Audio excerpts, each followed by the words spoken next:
चलिए बच्चों, good evening everyone. I hope my voice is audible to all of you. आ रही है सब बच्चों को आवाज? Yes sir. Yes sir. Okay, चलिए, वेरी गुड। अच्छा बच्चों, सो अभी हम क्या करने, we were continuing with Newton's laws, correct? हम लोगों ने न्यूटन्स लॉज देखा था, तो will continue that Newton's laws. तो एक क्विक रिकैप देख लेते हैं न्यूटन्स लॉज का। ठीक है, तो पहला हमने क्या देखा था? वी सॉ गलीलियो का एक एक्सपेरिमेंट हमने देखा था। तो पहले लोगों को क्या लगता था, आपको भी यही लगता होगा कि अगर कोई चीज मूव कर रही है तो उसको मूव कराने के लिए हमें कोई फोर्स चाहिए। ठीक है, यस, आपको ऐसा लगता था कि नहीं लगता था पहले कि अगर कोई हाँ चीज सर। मूव कर, अभी भी लगता होगा ना, कोई चीज मूव कर रही है तो उसको मूव कराने के लिए हमें कुछ फोर्स चाहिए। हाँ। बट चाहिए क्या किसी चीज को मूव कराने के लिए हमें फोर्स? नहीं सर। हाँ नहीं सर। चाहिए, नहीं चाहिए। चलो ठीक है, देखेंगे, हम लोग देखेंगे। गलीलियो ने इस चीज को प्रूव किया। उसने कैसे प्रूव किया? उसने क्या किया, उसने एक एक्सपेरिमेंट किया। उसने क्या एक्सपेरिमेंट किया? उसने एक ऐसा इंक्लाइन प्लेन टाइप का लिया, ठीक है, ऊपर से एक बॉल छोड़ दी। आप ये घर में भी कर सकते हो। देखो, मैं गलीलियो का थोड़ा सा मॉडिफाइड वर्जन बताता हूँ, आप घर में क्या करना। आपके घर में कढ़ाई होगी जिसमें मम्मी खाना बनाती है, ठीक है, उसमें एक ऐसे कढ़ाई में एक बॉल को लेना, ठीक है, बॉल को ऐसे लेना और यहाँ पे ऐसे छोड़ देना। जब छोड़ोगे तो आप देखोगे ये बॉल जो यहाँ से लेके एटलीस्ट यहाँ तक तो गई है वो बॉल, ठीक है। इसके बाद फिर नहीं जा पाएगी वो बॉल जो है, इसके बाद फिर वो इसके इस पॉइंट के beyond it won't be able to. फिर आप क्या करो, कढ़ाई को ऐसे उल्टा कर दो और अभी बॉल को क्या करो, इस पॉइंट से छोड़ो। Leave this ball from this point on. तो जैसे ही आप इस बॉल को इस पॉइंट से छोड़ोगे वैसे ही क्या होगा, ये जो बॉल है यहाँ से इस पॉइंट पर आएगी और फिर इस पॉइंट से जो ball continues to move in this direction. ठीक है, continues to move in this direction. ठीक है, समझ में आ रही बात? समझ रहे? ओके। तो पॉइंट इज, अब देखो, अब ऑब्वियसली यहाँ पे बिकॉज फ्रिक्शन है तो ये जो बॉल है ये it will stop because of friction. But आप ऐसा सोचो, अगर फ्रिक्शन नहीं होता, अगर फ्रिक्शन नहीं होता तो क्या ये बॉल रुकती कभी? अगर फ्रिक्शन नहीं होता तो ये बॉल कभी भी स्टॉप नहीं होती थी। समझ में आ रही है बात? अगर फ्रिक्शन नहीं होता था तो ये बॉल कभी भी रुकती नहीं थी। ठीक है, ऑब्वियसली फिर रोल भी नहीं करते, friction has other consequences also. But Galileo ने एक चीज तो दिखा दी कि अगर कोई चीज मूव कर रही है, ठीक है, अगर कोई चीज मूव कर रही है और उसमें अगर कुछ भी फोर्स नहीं लग रही है, जैसे इस बॉल में अभी फ्रिक्शनल फोर्स लग रहा होगा ना, इस फ्रिक्शनल फोर्स की वजह से ये बॉल रुक जाएगी। लेकिन अगर ये फ्रिक्शनल फोर्स नहीं लगता था तो ये बॉल जो है it would have continued to move with some velocity. ठीक है, तो दे उस टाइम पर उन्होंने एक टर्म पॉइंट किया, दैट वाज इनर्शिया। तो बच्चों, इनर्शिया क्या होता है, कौन बताएगा? What is inertia? यस बच्चों, क्या होता है inertia? State of Sir, rest. the capacity to move the pose it is tendency, tendency of an tendency, object yes, tendency of an object to move it to the rest, और to मतलब B उसको rest में रखना है या फिर motion में। To be at rest और मोशन। मतलब एक मैं आपको इस स्लेट पर एक है, वीडियो उसपे दिखाऊंगा। छोटा दगड़ है तो उसकी यस यस मतलब पत्थर है तो उसकी टेंडेंसी है कि वो जाएगा ऐसे। जो yes, tendency of an object to be at rest और जो मोशन। बड़ा रॉक होगा वो नहीं हिलेगा, उसकी टेंडेंसी है उधर होल्ड करना। यस, जैसे मैंने आपको एग्जांपल दिया था, एक ग्लास लो, इसके ऊपर एक कार्डबोर्ड रखो, ठीक है, यहाँ पर एक कॉइन रख दो एंड सडनली जब आप इसको खींच लोगे ना, सडनली, तो सडनली ऐसे खींच लो अपनी तरफ, तो आप देखोगे कि ये जो कॉइन है ये ग्लास के अंदर जाके गिर गया। When you suddenly pull this off, what you see is this coin falls in the glass suddenly, all of a sudden. ठीक है, समझ रहे हो कि नहीं? हाँ सर। हम्म, तो हाँ सर। तो ये कॉइन जो है क्यों नीचे गिर गया? Why this didn't move with this cardboard? Cardboard तो मोशन में था ना, ये कॉइन क्यों यहाँ पे रुका रहा है? Because it had tendency to be at rest. Coin was of slightly more mass as compare to this thing, this object. ठीक है. तो आप इनर्शिया को, मैंने बोला आप इनर्शिया को सोच सकते हो. Inertia is like you know, inertia को कंपेयर कर सकते हो मास से. ठीक है. तो ज्यादा हैवी ऑब्जेक्ट मतलब उसकी ज्यादा टेंडेंसी है to be at rest. Correct. और अब देखो ये same thing applies to for motion also. अगर मान लो एक साइकिल मूव कर रही है, ठीक है, एक साइकिल मूव कर रही है. I don't know how much cycle, थोड़ा गड़बड़ बन गई साइकिल. हाँ सर, ये एग्जांपल आपने कल भी दिया था. कल दिया था? कल कहाँ लेक्चर करना? नहीं सर, मतलब लास्ट लेक्चर. हाँ मतलब समझो एक साइकिल है, सम साइकिल हो, ठीक है, यहाँ पर कनेक्ट सीट है, समझ लो एक साइकिल है यहाँ पर ऐसे. तो साइकिल अगर मूव कर रही है और यहाँ पर एक ट्रक मूव कर रहा है, तो किसके पास ज्यादा इनर्शिया होगा? साइकिल और ट्रक. ट्रक. ट्रक के पास ज्यादा इनर्शिया क्यों होगा? क्योंकि इसके पास ज्यादा मास है ना. आप साइकिल को हाथ से पकड़ के भी रोक सकते हो. ट्रक को हाथ से पकड़ोगे तो क्या होगा? ट्रक के साथ ही चले जाओगे. ट्रक को रोकना it's not possible for normal human being. अगर आप बाहुबली हो तो अलग बात है, पर ट्रक को रोक पाना it's not a joke by using our hand only, you know. But cycle को आप इजिली रोक सकते हो ना. करेक्ट. ठीक है. सर बट अगर कोई साइकिल एकदम बहुत ही एकदम फास्ट स्पीड से जा रही है तो उसको स्टॉप यस. हो सकती है वो. हाँ तो भी आप कर सकते हो थोड़ा बहुत. तो धक्का धक्का दे दो साइकिल वाले को ना, रुक जाएगा. तो मान लो आपके किसी ने साइकिल चुरा ली, बहुत तेजी से मूव कर रहा है, तो फिर भी आप उसको धक्का धक्का तो दे ही सकते हो ना. रुक जाएगा, गिर भी जाएगा and it will stop. But truck को सोचो आप. ट्रक को कैसे भी आप, ट्रक अगर मान लो 2 मीटर पर सेकंड की स्पीड से भी चल रहा है, तो भी उसको रोकना it's not easy thing. Correct. Because truck के पास मास ज्यादा है, तो उसके पास इनर्शिया ऑफ मोशन ज्यादा होगा. आप देखो यहाँ पर इनर्शिया के केस में इट इज डिपेंडिंग ऑन मास. समझ रहे हो? इनर्शिया जो है इट इज डिपेंडिंग ऑन मास, है कि नहीं? इस वाले केस में देखो, क्वाइन हैवियर था, ठीक है, तो ये ज्यादा इनर्शिया था, उसकी ज्यादा टेंडेंसी रेस्ट पे रहने की. करेक्ट. ट्रक ज्यादा हैवी था, उसका ज्यादा टेंडेंसी है मोशन करने की. अगर वो मूव कर रहे हैं तो उसकी ज्यादा टेंडेंसी तो मूव करने की. ठीक है. तो गलीलियो ने एक टर्म कॉइन किया, जैसे मैंने अभी आपको बताया, इनर्शिया. तो इनर्शिया क्या होता है बच्चों? Inertia is tendency of an object to be at rest और मोशन. ठीक है. चलिए, तो ये बात समझ में आई आपको? Yes sir. चलिए बच्चों. तो अभी हम न्यूटन का फर्स्ट लॉ देखते हैं. तो एनीवन, कोई बताना चाहेगा what was first law that we have studied in last class? Sir मैं बोलूं. बोलो बोलो. Sir, a object in it's in is in a rest, it will continue to be in a rest, and if it is in a motion, it will be continue to be in a motion. In a Sir, straight थोड़ा. Line. Yes, in a straight line until and unless and force yes. acting upon it. Yes. So an object continues to be, an object continues to be in rest or in motion in a straight line ना, in a straight line unless or until. तो ये important ना, motion in a straight line, an external unbalanced force acts on.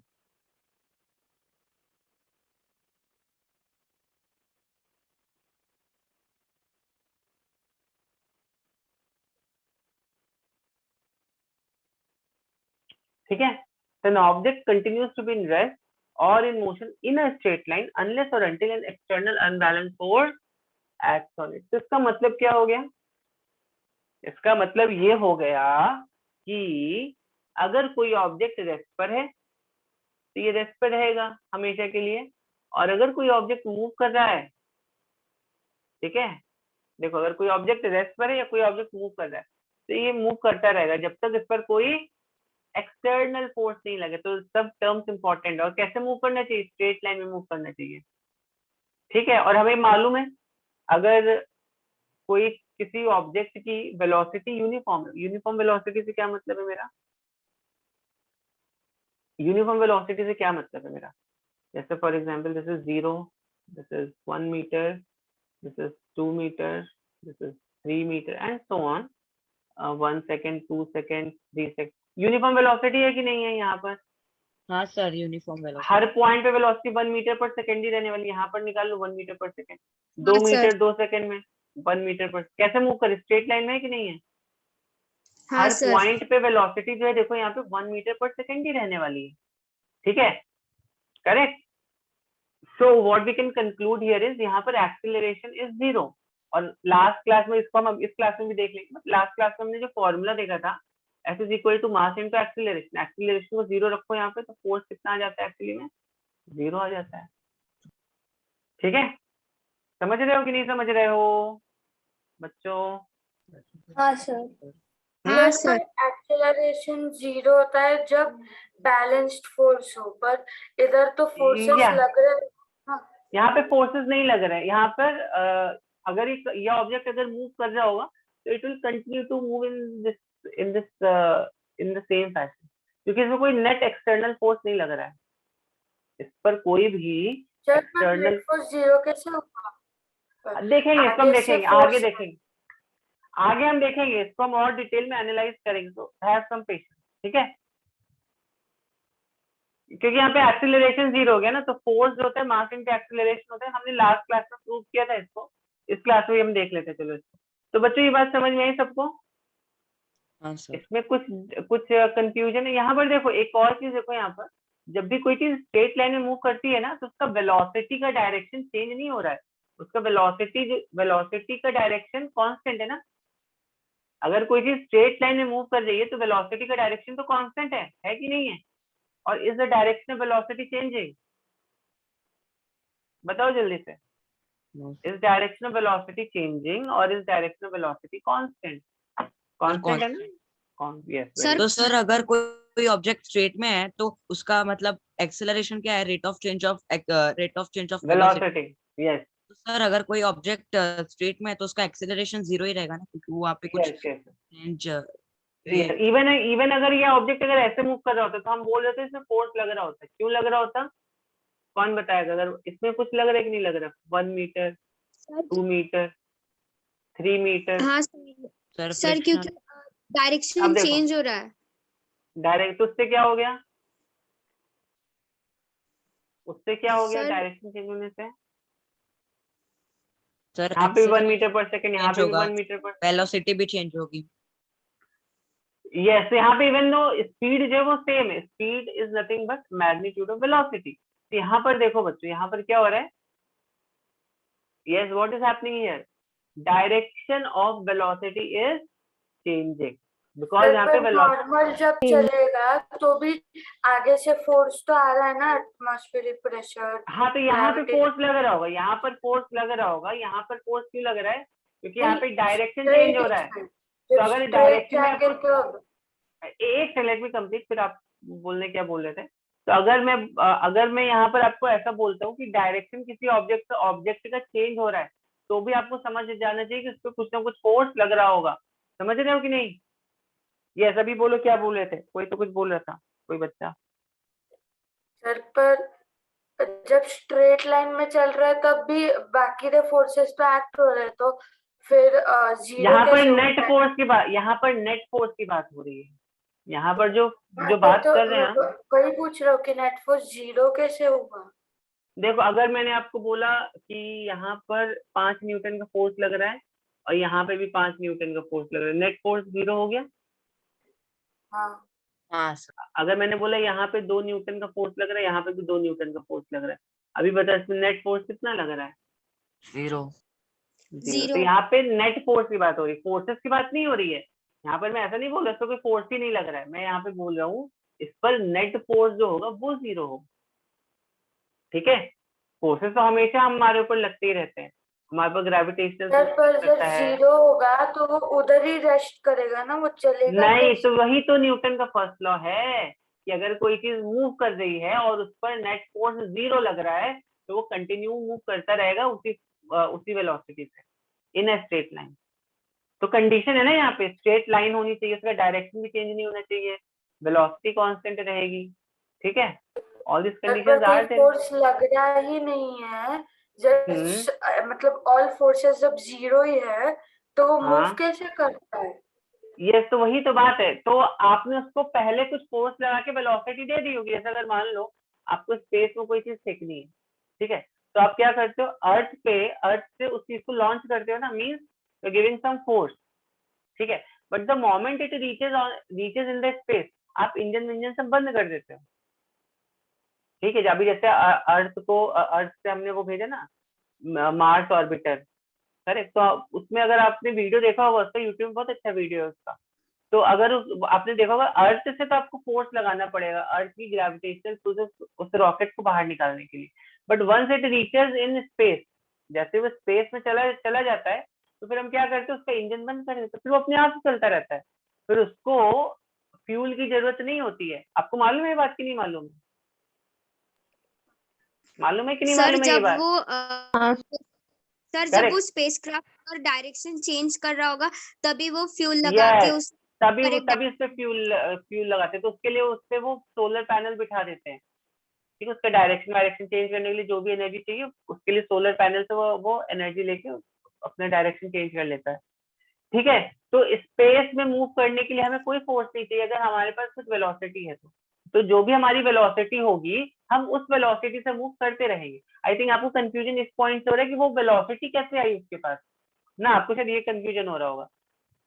तो yes, obvious सी बात है, अगर मान लो किसी ऑब्जेक्ट के पास वेलोसिटी है तो उस पर पहले कुछ फोर्स लगा होगा, that is a different part of the story.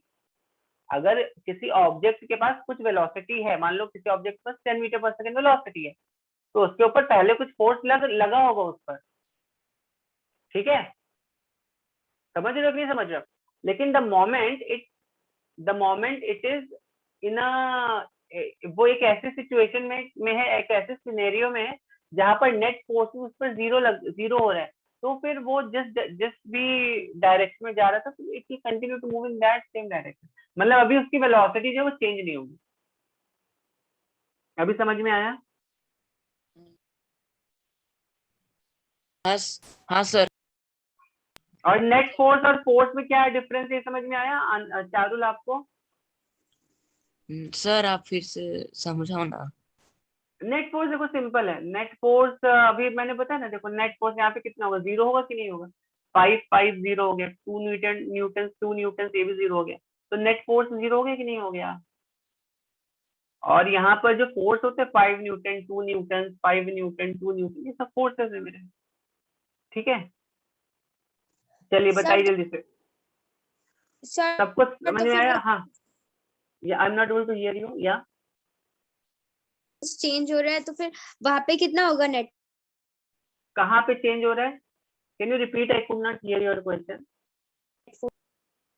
Sir जो नीचे वाला डायग्राम है जिसमें मतलब डायरेक्शन ऑफ वेलोसिटी चेंज या यहाँ पे डायरेक्शनल वेलोसिटी चेंज हो रही है, तो ओके आई थिंक या सम नेट इशू, ठीक है। तो अगेन फिर से रिपीट कर देता हूँ, स्ट्रेट मूविंग ऑब्जेक्ट अगर है, उसकी वेलोसिटी चेंज नहीं हो रही, तो आपको समझ लेना है कि उस पर फोर्स नहीं लग रहा है। जब मैं फोर्स बोल रहा हूँ, कहने का मतलब है नेट फोर्स नहीं लग रहा है, ठीक है ना। और अगर ये स्ट्रेट मूविंग ऑब्जेक्ट नहीं है, ऐसे टेढ़े मेढ़े पाथ में जा रहा है, तो आपको समझना है डायरेक्शन चेंज करने के लिए भी हमें फोर्स लगता है, ठीक है। समझ में आ गई बात? हाँ सर। समझ में आ गई हाँ बात? सर। चलो हाँ आगे सर। बढ़े, हाँ सर। आगे बढ़े फिर। हाँ सर। ओके, यस तो सर। आई होप ये फर्स्ट लॉ सबको एकदम क्रिस्टल क्लियर है। कोई ऐसा बच्चा इसको नहीं समझा फर्स्ट लॉ? सब बच्चों को समझा कि नहीं? सर सर मतलब फर्स्ट लॉ में ऐसा बताया जो एक्सेलरेशन है ना वो जीरो एक्सीलरेशन फर्स्ट लॉ में नहीं मतलब बताया। अगर first law is known as law of नहीं इनर्शिया, सर। ठीक है, it is known as law हाँ ऑफ सर वो इनर्शिया। गलती से तो बस एक्सेलरेशन यहाँ हो पे गया। बस आपको मैं इंट्रोड्यूस किया गया है, ठीक है। फोर्स वर्ड से जस्ट इंट्रोड्यूस किया गया आपको, ठीक है। और ये मेनली इनर्शिया के बारे में बात करते हैं, inertia of rest, inertia of motion and all. तो इस पर डिटेल में नहीं जा रहा हूँ, let's move on to the second law, ठीक है। चलो सेकंड लॉ देखते हैं अभी। सर अगर नेट फोर्स जीरो रहा तो वो वेलोसिटी मतलब चेंज नहीं होगी ना? यस, वेलोसिटी चेंज करने के लिए कुछ ना कुछ नेट फोर्स लगना चाहिए, एक्सटर्नल फोर्स, सेकेंड लॉ क्या था? What was second law? कौन बच्चे बताएगा? सर कुछ Rate- मोमेंटम के रिलेटेड था। मोमेंटम हाँ, क्या था? क्या था? rate of change of momentum is directly proportional to force applied. Yes, the rate of change of momentum is directly proportional to force applied. Yes. Rate of change of momentum is directly proportional to force applied. तो अब momentum क्या होता है? What is momentum? Product of mass and velocity. Acceleration. Product of mass into velocity. Velocity. तो mass into velocity जो होता है इसको हम मोमेंटम बोलते हैं। ठीक है, तो मोमेंटम बेसिकली क्या है? मास और वेलोसिटी का प्रोडक्ट। ठीक है, समझ में आई बात? समझी कि नहीं? हाँ सर। हाँ सर।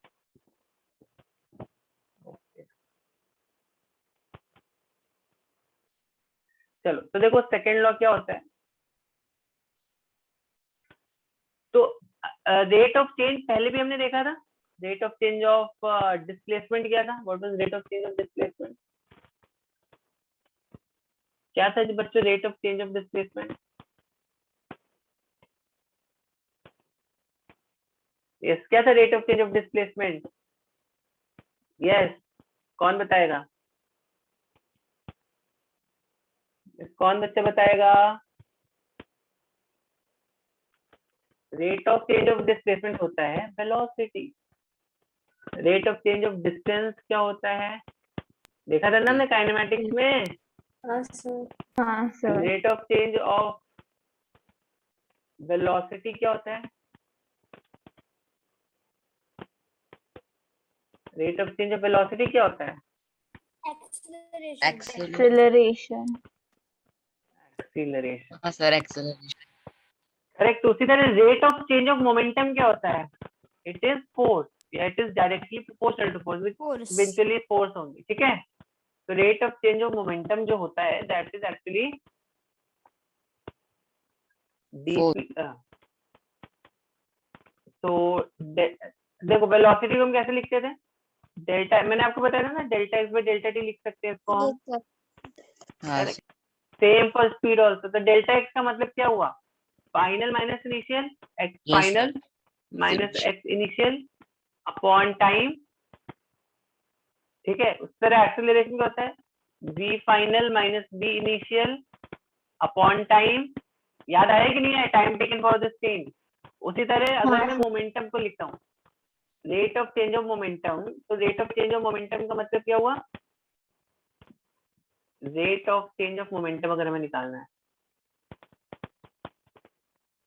ठीक है, तो rate of change of momentum क्या हो जाएगा? Delta P by delta T हो जाएगा। इंटू भी आएगा ना, इंटू फोर्स। हाँ नहीं, पहले rate of change of momentum निकालते हैं।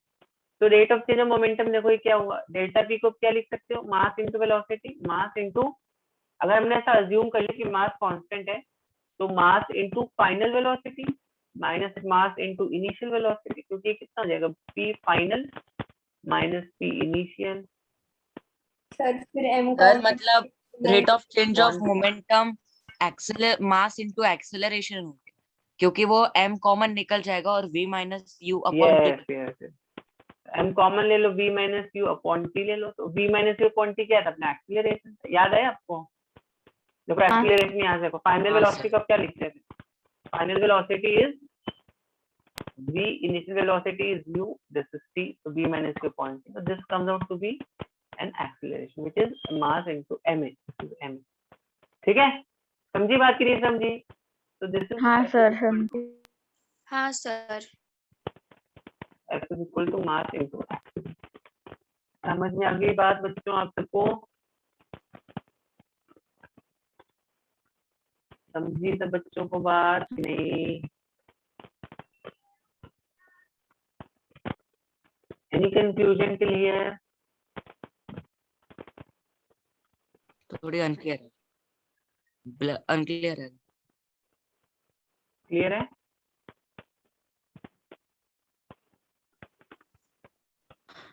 ओके। सर क्लियर है ना सब? यस, फोर्स और मोमेंटम डिफरेंट है ना? फोर्स और मोमेंटम डिफरेंट है। हाँ, फोर्स और मोमेंटम डिफरेंट ही है ना, फोर्स और मोमेंटम तो डिफरेंट है ना। तो देखो यहाँ पर, हाँ तो यहाँ पर देखिए बच्चों, यहाँ पर फोर्स का जो यूनिट आएगा वो कितना आएगा? What will be the unit of force? It will B Newton. KG. हाँ, या ऑब्वियसली न्यूटन। तो बट मास की यूनिट कहते हैं केजी होता है, एक्सीलरेशन का होता है मीटर पर सेकंड स्क्वायर। तो केजी मीटर पर सेकंड स्क्वायर, जैसे ऐसा यूनिट जिसको हम बोलते हैं न्यूटन। और इसका डाइंस क्या होगा? ग्राम सेंटीमीटर पर, या CGS, which is dyne. 10 which is 10 raised to power 5. और 1 न्यूटन इज इक्वल टू 10⁻5। ये कुछ I think fill in the blanks में भी था। हाँ 10 raised to power 5. सॉरी डाइन। अब सोचना कैसे आता है ये आप खुद से भी प्रूव करके देखना कैसे आता है ये, ठीक है? Prove it yourself and see. Okay sir. हाँ सर, प्रूफ मिल गया। ठीक है, अब बाद में डिस्कस करें। तो ये बात समझ में आई सब बच्चों को?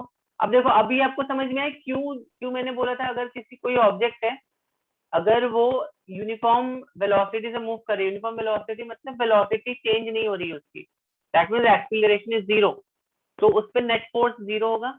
ये फोर्स कौन सा फोर्स है बच्चों? ये जो फोर्स है, ये फोर्स है मेरा नेट फोर्स।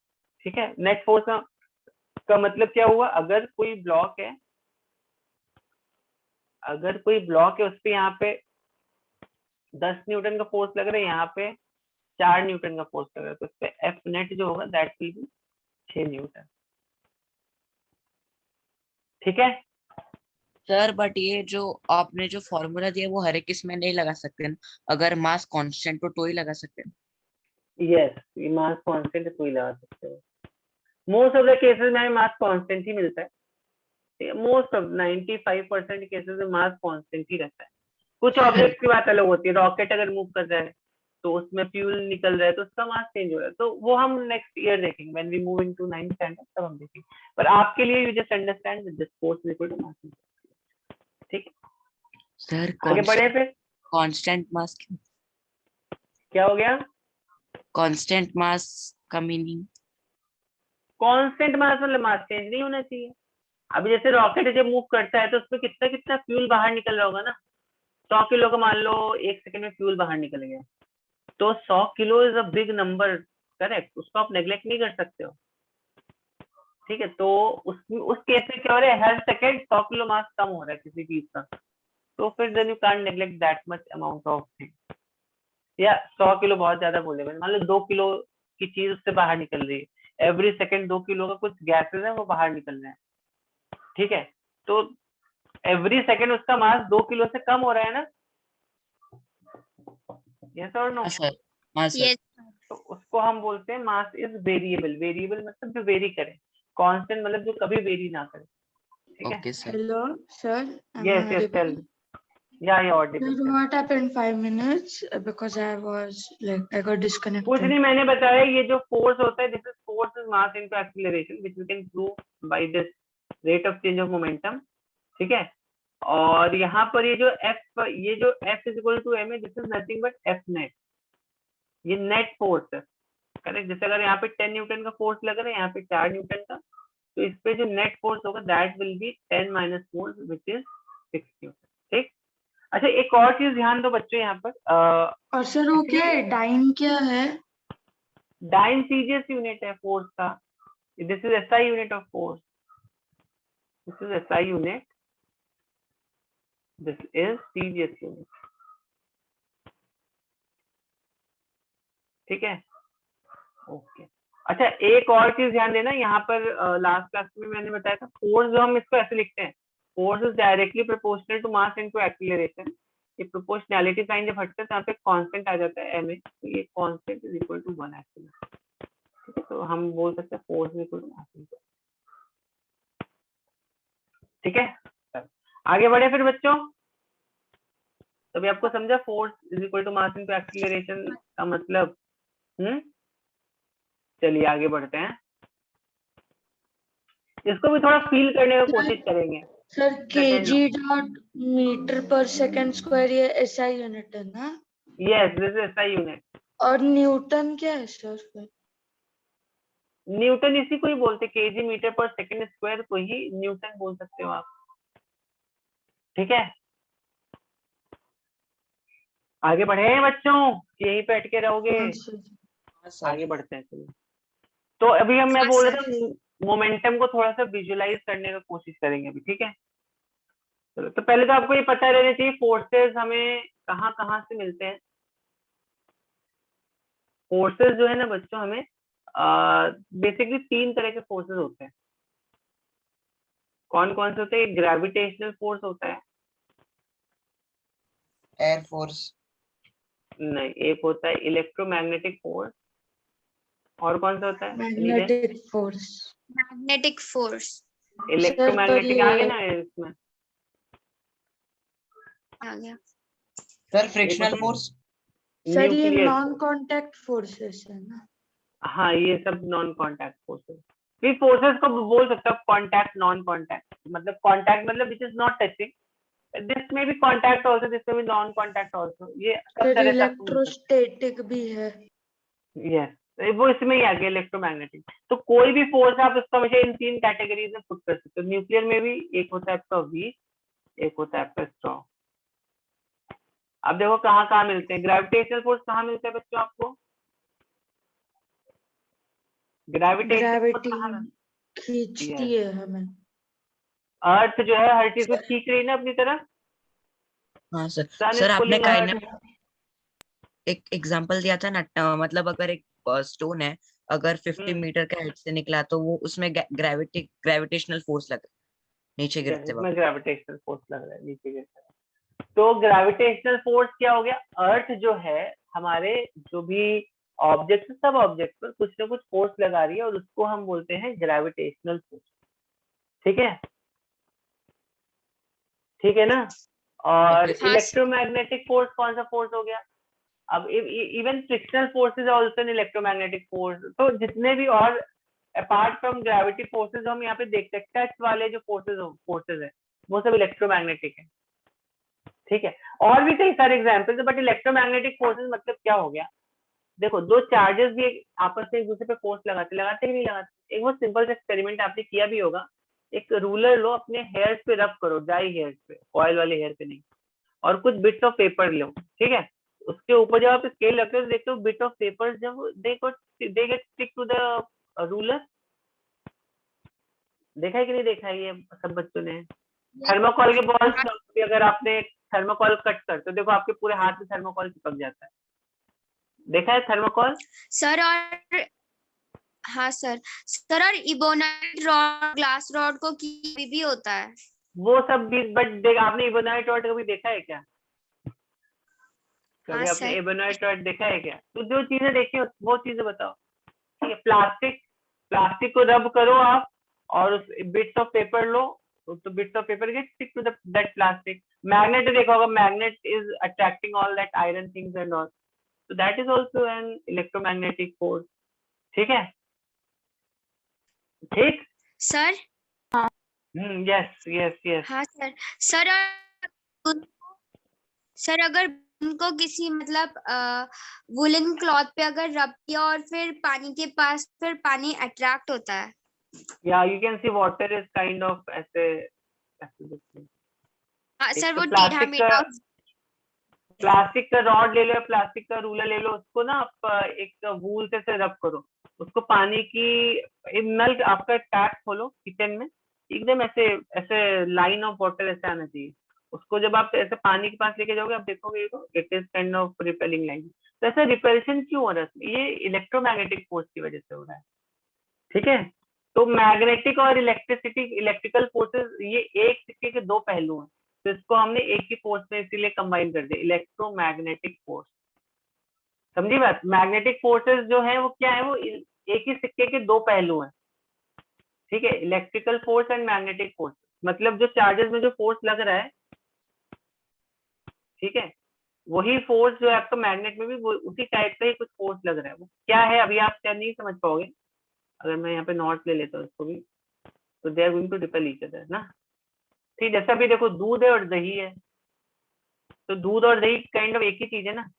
दही क्या है, ट्रांसफॉर्मेशन, मिल्क का ट्रांसफॉर्म्ड फॉर्म है। तो उसी तरह मैग्नेटिक फोर्स जो है वो इलेक्ट्रिकल फोर्सेस का एक ट्रांसफॉर्म्ड फॉर्म है, ऐसा समझ लो। ये सब आगे पढ़ोगे आगे कि कैसे है, क्यों है, एंड ऑल दैट। फिर तीसरा फोर्स आता है न्यूक्लियर फोर्सेस मेरा। न्यूक्लियर फोर्सेस कहाँ पे लगते हैं बच्चों? एटम में आपने कभी वंडर किया है क्या? न्यूक्लियस में तो केवल प्रोटॉन्स ही रहते हैं और उसको तोड़ पाना सर हमें इतना न्यूक्लियर आसान नहीं रहता। पता ही नहीं है, न्यूक्लियर पता है। न्यूक्लियस पता है कि नहीं पता? एटम में न्यूक्लियस होता है, एटम में न्यूक्लियस होता है, ये पता है कि नहीं पता है? हाँ सर। सब बच्चों को मालूम होगा ना, एटम में एक न्यूक्लियस होता है। न्यूक्लियस में क्या होता है, प्रोटॉन होते हैं कि नहीं होते हैं? हाँ अगर सर। आप अगर आप लेट्स से हीलियम न्यूक्लियस की बात करोगे, हीलियम में कितने प्रोटॉन कितने न्यूट्रॉन्स हैं? 2 प्रोटॉन हैं और 2 न्यूट्रॉन्स हैं ना। सर फ्रिक्शनल फोर्स ये सॉरी कांटेक्ट फोर्स है ना? या कांटेक्ट नॉन कांटेक्ट तो समझना आसान है। जो चीजें कांटेक्ट कर रही है एक दूसरे को एंड जब उस पे फोर्स लगे दे कांटेक्ट फोर्स। विदाउट कांटेक्टिंग कोई चीज एक दूसरे पे फोर्स एक्सर्ट कर सकते हैं, नॉन कांटेक्ट। ठीक है, चलो एनीवे। तो अभी देखो हीलियम के न्यूक्लियस में 2 प्रोटॉन होते हैं और 2 न्यूट्रॉन्स होते हैं। अब ये देखो दोनों प्रोटॉन एक दूसरे से चिपके हुए हैं, ये रिपेल क्यों नहीं कर रहे एक दूसरे को? आपको तो मालूम है like should repel each other, but nucleus में क्या हो गया? न्यूक्लियस में लाइक अट्रैक्ट क्यों करने लग गए एक दूसरे को सडनली? बताओ क्या हो गया न्यूक्लियस में? ऐसा ऐसा क्या हो गया न्यूक्लियस? तो हमने इतना सर कुछ सीखा नहीं है। हाँ ये तो क्योंकि इस पे न्यूक्लियर फोर्स लग रहा है। ठीक है, इस पे क्या लग रहा है? न्यूक्लियर। तो होता क्या है, जनरली प्रोटॉन्स जो है ना वो एक दूसरे को रिपेल ही करते हैं। प्रोटॉन्स जो है वो एक दूसरे को हमेशा रिपेल ही करेंगे, या इलेक्ट्रॉन्स है वो एक दूसरे को रिपेल ही करेंगे। लेकिन मैं प्रोटॉन्स की स्पेशली बात कर रहा हूँ यहाँ पे। प्रोटॉन्स को अगर आप बहुत पास पास लेके आ जाओगे, बहुत पास पास, ठीक है, इतनी पास कि दोनों का डिस्टेंस जो है वो ऑलमोस्ट फेम्टोमीटर में है। फेम्टोमीटर मालूम है क्या होता है? हाँ सर। 10 -15 के आसपास, इस रेंज में ले आओगे तो they start attracting each other. ठीक है, दे स्टार्ट अट्रैक्टिंग। और ये जो फोर्सेस है ना, ये इलेक्ट्रोमैग्नेटिक फोर्स से भी कई गुना स्ट्रांग होते हैं। जैसे इलेक्ट्रोमैग्नेटिक फोर्स ग्रेविटेशनल फोर्स से millions and trillions of times strong रहता है, उसी तरह न्यूक्लियर फोर्स भी इलेक्ट्रोमैग्नेटिक फोर्स से million of trillions times strong रहता है। तो ये दो सर पर फोर्सेस हमने जो वो हैं, सीखा ही नहीं है कि प्रोटॉन्स वो अट्रैक्ट होते हैं या क्या वो जो है। प्रोटॉन्स पढ़ा है कि नहीं पढ़ा है आपने प्रोटॉन्स के बारे में? पढ़ा है पर ऐसे फुल कुछ नहीं पढ़ा है, बस पता ठीक है है, कि अभी पढ़ लो, अभी पढ़ लो, ठीक है, क्या दिक्कत है? ठीक है, अभी पढ़ लो, मैं पढ़ा दे रहा हूँ आपको, ठीक है ना? चलो, सर पर मुझे न्यूक्लियर और इलेक्ट्रोमैग्नेटिक फोर्स नहीं सर। देखो सिंपल है, इसमें कुछ इतना ज्यादा टेंशन लेने की बात नहीं है। ठीक है, मैं आपको बताता हूँ। इन दो फोर्सेस को हम क्या बोलते हैं? इन दो फोर्सेस को हम बोलते हैं long range force. Long range forces क्यों बोलते हैं इन दो फोर्सेस को? क्योंकि ये जो दो है ना, बहुत मतलब they will be acting for a longer distance also. अब देखो अर्थ जो मून पर भी फोर्स एक्सर्ट कर पा रहा है ना, अर्थ जो है वो इतनी दूर मून है, उस पर भी फोर्स एक्सर्ट कर रहा है। सन जो है वो अर्थ पे फोर्स एक्सर्ट कर, कितनी कितनी दूर है, अभी समझो यहाँ से मार्स पे जाने पे हमें कितना टाइम लग गया? 2 साल लग गए ना ऑलमोस्ट। अभी कोई हाँ चीज आप सर। मून पर भेजते हो तो 6-7 मिनट तो लग जाते हैं, है कि नहीं है? तो अर्थ जो है इतनी दूर मून को भी खींच ले रहा है अपनी तरफ, तो इनको हम बोलते हैं लॉन्ग रेंज फोर्सेस। एक मैग्नेट है दूर, it's not very kept very close to each other, correct? It is not kept very close to each other. तो ये सब जो फोर्सेस हैं इनको हम बोलते हैं लॉन्ग रेंज फोर्सेस। काफी डिस्टेंस पर भी तो भी ये एक दूसरे पर फोर्स लगा सकते हैं। जैसे now days you have neodymium magnets ना, तो वो बहुत दूर भी रखोगे किसी किसी कोई आयरन चीज को, तो वहां से भी वो उसको अट्रैक्ट कर लेता है वो। ठीक है, तो ये सब मेरे फोर्सेस हो गए लॉन्ग रेंज फोर्सेस। नो, ये जो है ये short range force, nuclear force जो है ये भूल जाओ वीक और इसका। अभी आप पहले इस पर फोकस करो, न्यूक्लियर फोर्स क्या होता है। ये होता है शॉर्ट रेंज फोर्स। मतलब जब दो प्रोटॉन दूर दूर होंगे तो उनमें कौन सा फोर्स लग रहा होगा, इलेक्ट्रोमैग्नेटिक फोर्स लग रहा होगा। लेकिन यही प्रोटॉन्स को जब आप बहुत पास पास ले आओगे, when you bring them closer, closer मतलब क्या हो गया, व्हेन यू ब्रिंग इट बहुत पास, very close to each other. ठीक है, मतलब इन दोनों के बीच में भी दूरी कितनी होनी चाहिए, मैंने अब जैसे आपको बताया फेम्टोमीटर के आसपास। फेम्टोमीटर। घर में तो ये दोनों एक दूसरे को अट्रैक्ट करने लगते हैं। ठीक है, तो इसीलिए इनको बोलते हैं शॉर्ट रेंज फोर्स। ये एक पर्टिकुलर छोटे से डिस्टेंस पर ही लगते हैं, इसलिए इनको बोलते हैं शॉर्ट रेंज। इतनी बात क्लियर है? इतनी बात क्लियर है कि नहीं क्लियर है? ठीक है, तो mainly in this chapter we will be studying gravitational force और we will be studying electromagnetic force. और न्यूक्लियर फोर्सेस हम ज्यादातर देखने को हमें नहीं मिलता नेचर में, यही तो forces most of the time exist करते नेचर में। इनफैक्ट जो आपको मालूम है जब अमेरिका हैज पर्ल हार्बर की स्टोरी मालूम है आपको, जापान में हिरोशिमा नागासाकी। हाँ सर। वो न्यूक्लियर इंडिया में भी अटैक हुआ वहाँ पे। सर यस, तो वो जो न्यूक्लियर अटैक, न्यूक्लियर बॉम्ब जो बनते हैं ना, वो कैसे बनाते हो, न्यूक्लियर बॉम्ब जो बनाते हो उसमें क्या प्रिंसिपल के इन्वॉल्व रहते हो उस न्यूक्लियर बॉम्ब, उसमें आप क्या करते हो, हाँ ये न्यूक्लियस जो रहता है ना हैवी, तो जब भी न्यूक्लियस ब्रेक होता है ना, ओके बहुत डिस्टर्बेंस आ रहा है, जब भी न्यूक्लियस ब्रेक होता है ना बच्चों, तो व्हाट हैपेंस, जब भी न्यूक्लियस ब्रेक होता है it liberate some amount of energy. ठीक है, आप देखो केमिस्ट्री में भी आपने देखा होगा एक्सोथर्मिक रिएक्शन, एंडोथर्मिक रिएक्शन। जब भी बॉन्ड टूटता है या बनता है, some kind of energy release और इट इज एब्जॉर्ब। तो यहाँ पर भी ऐसे कुछ रिएक्शंस होते हैं, करेक्ट। तो यहाँ पर जब ये रिएक्शन होता है तो यहाँ पर it liberates actually lots and lots of energy, इतनी एनर्जी की मतलब बहुत ट्रेमेंडस अमाउंट ऑफ एनर्जी निकलता है उससे, तो बहुत ज्यादा डिस्ट्रक्शन भी होता है फिर उस एनर्जी से। ठीक है, समझ में आई बात कि नहीं है बच्चों, न्यूक्लियर फोर्स क्या होते हैं? हाँ सर। चलो आगे बढ़े। न्यूक्लियर फोर्स स्ट्रॉन्ग के कैटेगरी में आएगा ना, न्यूक्लियर बॉम्ब का फोर्स। हाँ एक्चुअली ये न्यूक्लियर फोर्स दो तरह के हमने बोले, weak nuclear force and strong nuclear force. ठीक है, अभी जैसे इलेक्ट्रॉन्स को अगर आप देखो, इलेक्ट्रॉन्स जो बनते किससे बनते हैं, इलेक्ट्रॉन्स भी एक सब पार्टिकल्स है, उनको क्या बोलते हो आप, किसी को मालूम है व्हाट वी से देम, एनीवन रिमेंबर, तो क्या बोलते हैं उनको? Sir can you repeat the question? Electrons या प्रोटॉन्स किन पार्टिकल से बने हुए हैं? Sir atoms. नहीं, इलेक्ट्रॉन्स और प्रोटॉन्स से भी फर्दर एक स्मॉल पार्टिकल रहता है, फाइंड आउट करना, चलो क्या बोलते हैं। इलेक्ट्रोलाइट। नहीं वो नहीं, आप गूगल पे सर्च करना, बताना मुझे। ठीक है, तो उन पार्टिकल्स को जो जब बनते हैं ना, तो वहां पर अभी से काइंड ऑफ अ वीक, और जो न्यूक्लियस में लगता है उसको हम बोलते हैं स्ट्रॉन्ग। बट एनीवेज ये इतना आपको क्लासिफिकेशन की जरूरत नहीं, अब बस ये ध्यान रखो, तीन तरह के फोर्सेस होते हैं, gravitational, electromagnetic and nuclear.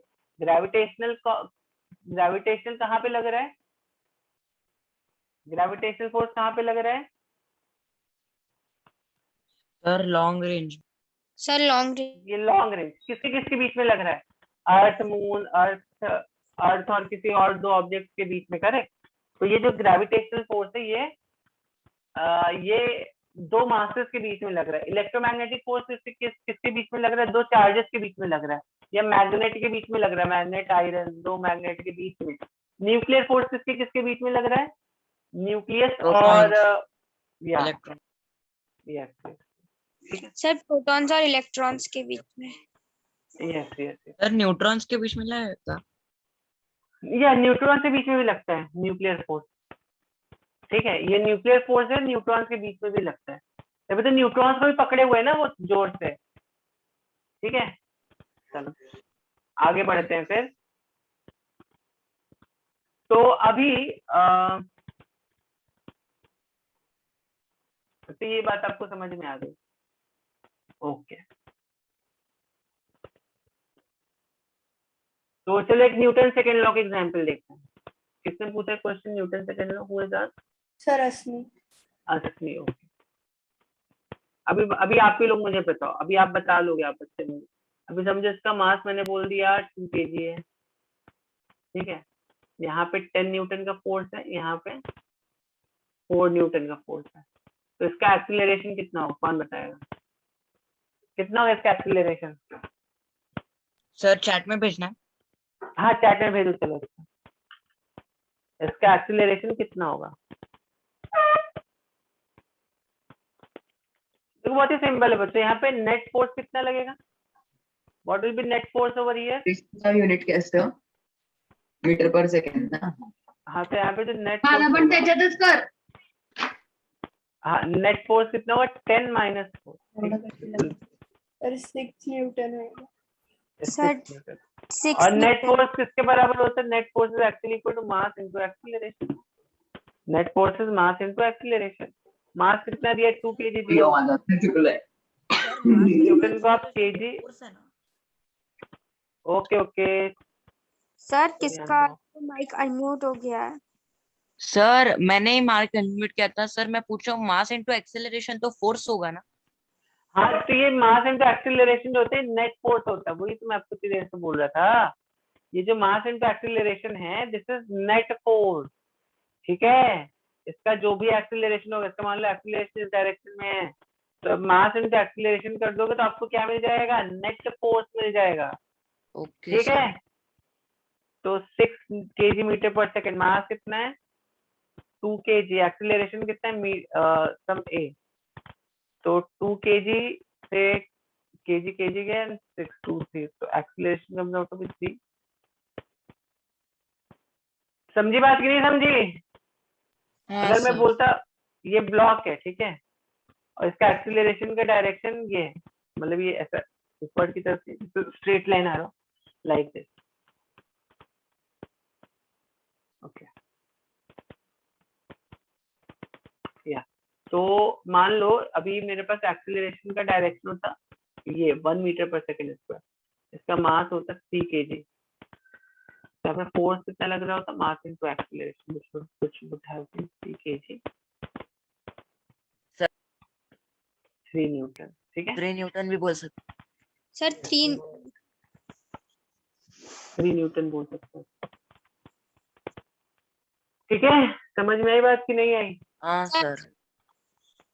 Sir हमने मतलब जो नेट फोर्स था उसका जब हमने कैलकुलेशन किया सर, तो फिर उसमें जब 6 kg metre square metre second square आया, तो फिर सर हमें वहाँ पे मतलब उसे कन्वर्ट करना है ना, मतलब जितना कम हो उसमें लिखना है ना एक्सेलरेशन में कट करके। एक्सीलरेशन, या acceleration unit what in MKS unit, 3 metre पर second, that's the unit for.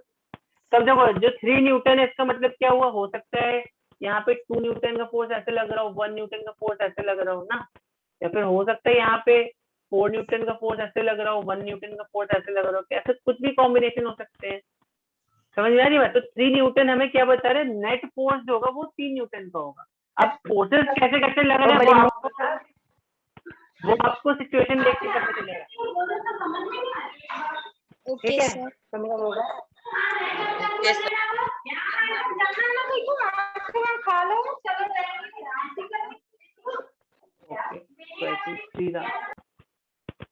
ठीक है, समझ में आई ना बात? या ऐसा भी हो सकता था इसमें 3 न्यूटन मतलब हो सकता है यहाँ पे 8 न्यूटन का फोर्स लग रहा हो, तो नेट तो यहाँ पे दूसरी साइड पे कितने का लग रहा होगा? 5 न्यूटन का लग जाएगा। तो देखो हर केस में यहाँ पे नेट फोर्स जो है वो 3 न्यूटन का ही है। तो नेट फोर्स और फोर्स में अंतर समझ में आया सब बच्चों को? हाँ सर। सब बच्चों को नेट फोर्स और फोर्स क्या होता है उसमें डिफरेंस समझ में आया कि नहीं आया? नहीं सर। किसको नहीं समझा? सर 4 में। अभी तो बताया मैंने क्या अंतर है। 3 न्यूटन क्या हो गया? नेट फोर्स हो गया, तो नेट फोर्स का मतलब जैसे भी ये 2 न्यूटन, ये 1 न्यूटन, तो यहाँ पे नेट फोर्स कितना हुआ? 3 कितना न्यूटन। हुआ यहाँ? 3 न्यूटन। 4 न्यूटन यहाँ पे, 1 न्यूटन यहाँ पे, कितना हुआ नेट फोर्स? 3 न्यूटन। यहाँ पे 8 इधर, 5 इधर, कितना हुआ नेट फोर्स? 3 न्यूटन। तो क्या क्या नहीं समझा इसमें? ये 8 न्यूटन क्या है? ये फोर्स है। सर 8 मतलब न्यूटन को आप नेट फोर्स नहीं बोलोगे, ठीक है? 8 न्यूटन जो फोर्स लग रहा है इस ब्लॉक पर, जो फोर्स लग रहा है वो 8 न्यूटन का फोर्स लग रहा है, 5 न्यूटन का सर फोर्स लग रहा है। हाँ बोलो बोलो। सर मतलब टोटल फोर्स 13 न्यूटन होगा जो लास्ट है। 30 न्यूटन कैसे होगा? आप समझो, आप एक ब्लॉक को, एक लड़का इधर से खींच रहा है 8 न्यूटन के फोर्स से, एक लड़का इधर से खींच रहा है 5 न्यूटन के फोर्स से, तो 30 न्यूटन कैसे हो जाएगा? सर मैं नेट फोर्स नहीं बोल रहा था, मैं फोर्स बोल रहा फोर्सेस को हम ऐसे ऐड ही नहीं करते ना। फोर्स इज अ वेक्टर, मैंने वी हैव सीन ना स्केलर एंड वेक्टर। फोर्स था। इज अ वेक्टर क्वांटिटी, तो वहां पर हमें डायरेक्शन देख के फिर हमें इसको ऐड करना है। जैसे डिस्प्लेसमेंट, अभी समझो आप 4 मीटर ऐसे गए, फिर 3 मीटर ऐसे आए, तो नेट डिस्प्लेसमेंट कितना होता है तुम्हारा? 1 1 मीटर होता है मीटर। ना? हाँ 7 सर। मीटर थोड़ी ना तुम बोलते हो, 7 मीटर तो तुम डिस्टेंस बोलते हो, बट डिस्प्लेसमेंट कितना बोलते हो? डिस्प्लेसमेंट तो तुम 1 मीटर का ही बोलते हो। हाँ हाँ सर। क्यों? क्योंकि यहाँ पर क्या है, यहाँ पर क्या है, यहाँ पर बच्चों? सर ये वेक्टर क्वांटिटी। यस, ये वेक्टर क्वांटिटी है, ठीक है? नहीं, बट यहाँ पर ये वेक्टर क्वांटिटी, ठीक है? आप यहाँ पे 7 न्यूटन नहीं बोलते, यहाँ पे डायरेक्शन को अपने कंसीडर करना पड़ता है। फिर किसी का साउंड नॉइज आ रहा है। अच्छा, नॉइज क्यों आ रहा है? देख कैसी जीरा में सर चलिए बच्चों, तो अभी हम लोग फ्री बॉडी डायग्राम क्या होता है देखते हैं।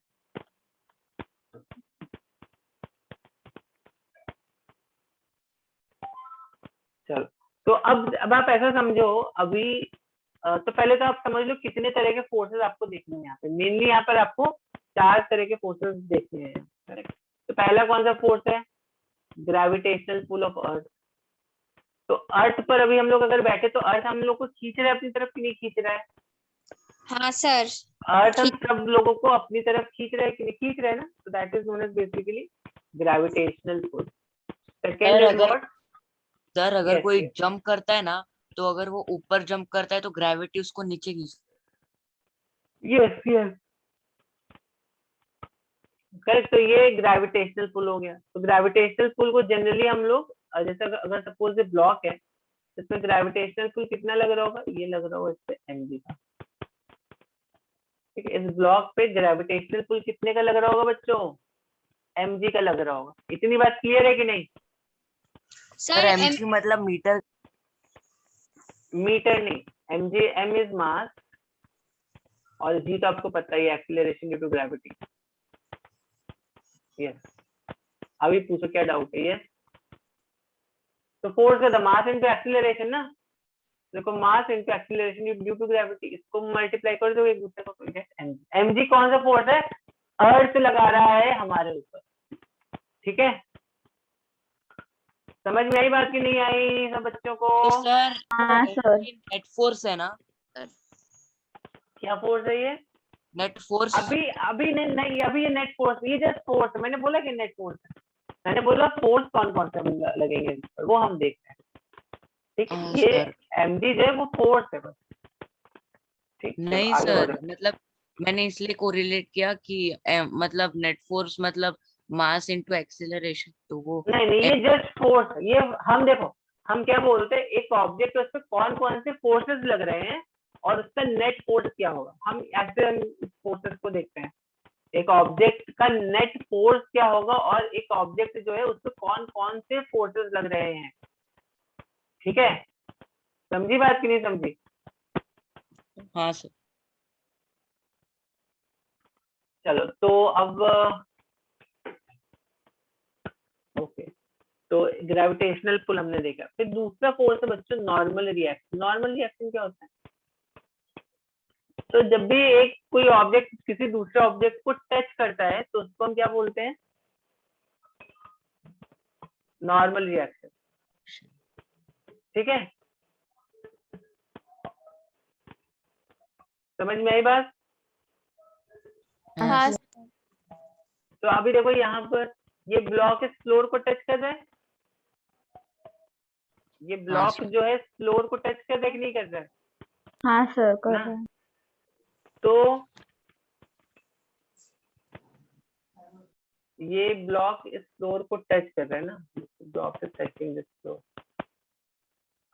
तो यहाँ पर कौन सा फोर्स, जब भी कोई एक ऑब्जेक्ट दूसरा ऑब्जेक्ट को टच करता है उस पर कौन सा फोर्स लगता है?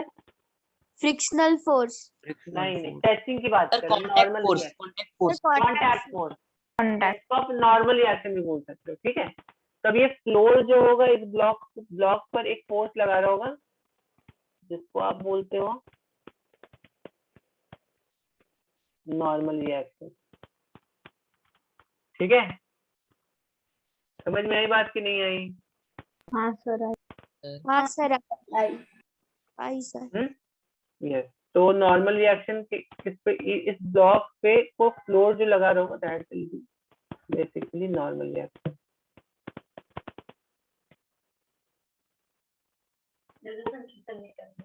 ठीक है, समझ में आई बात?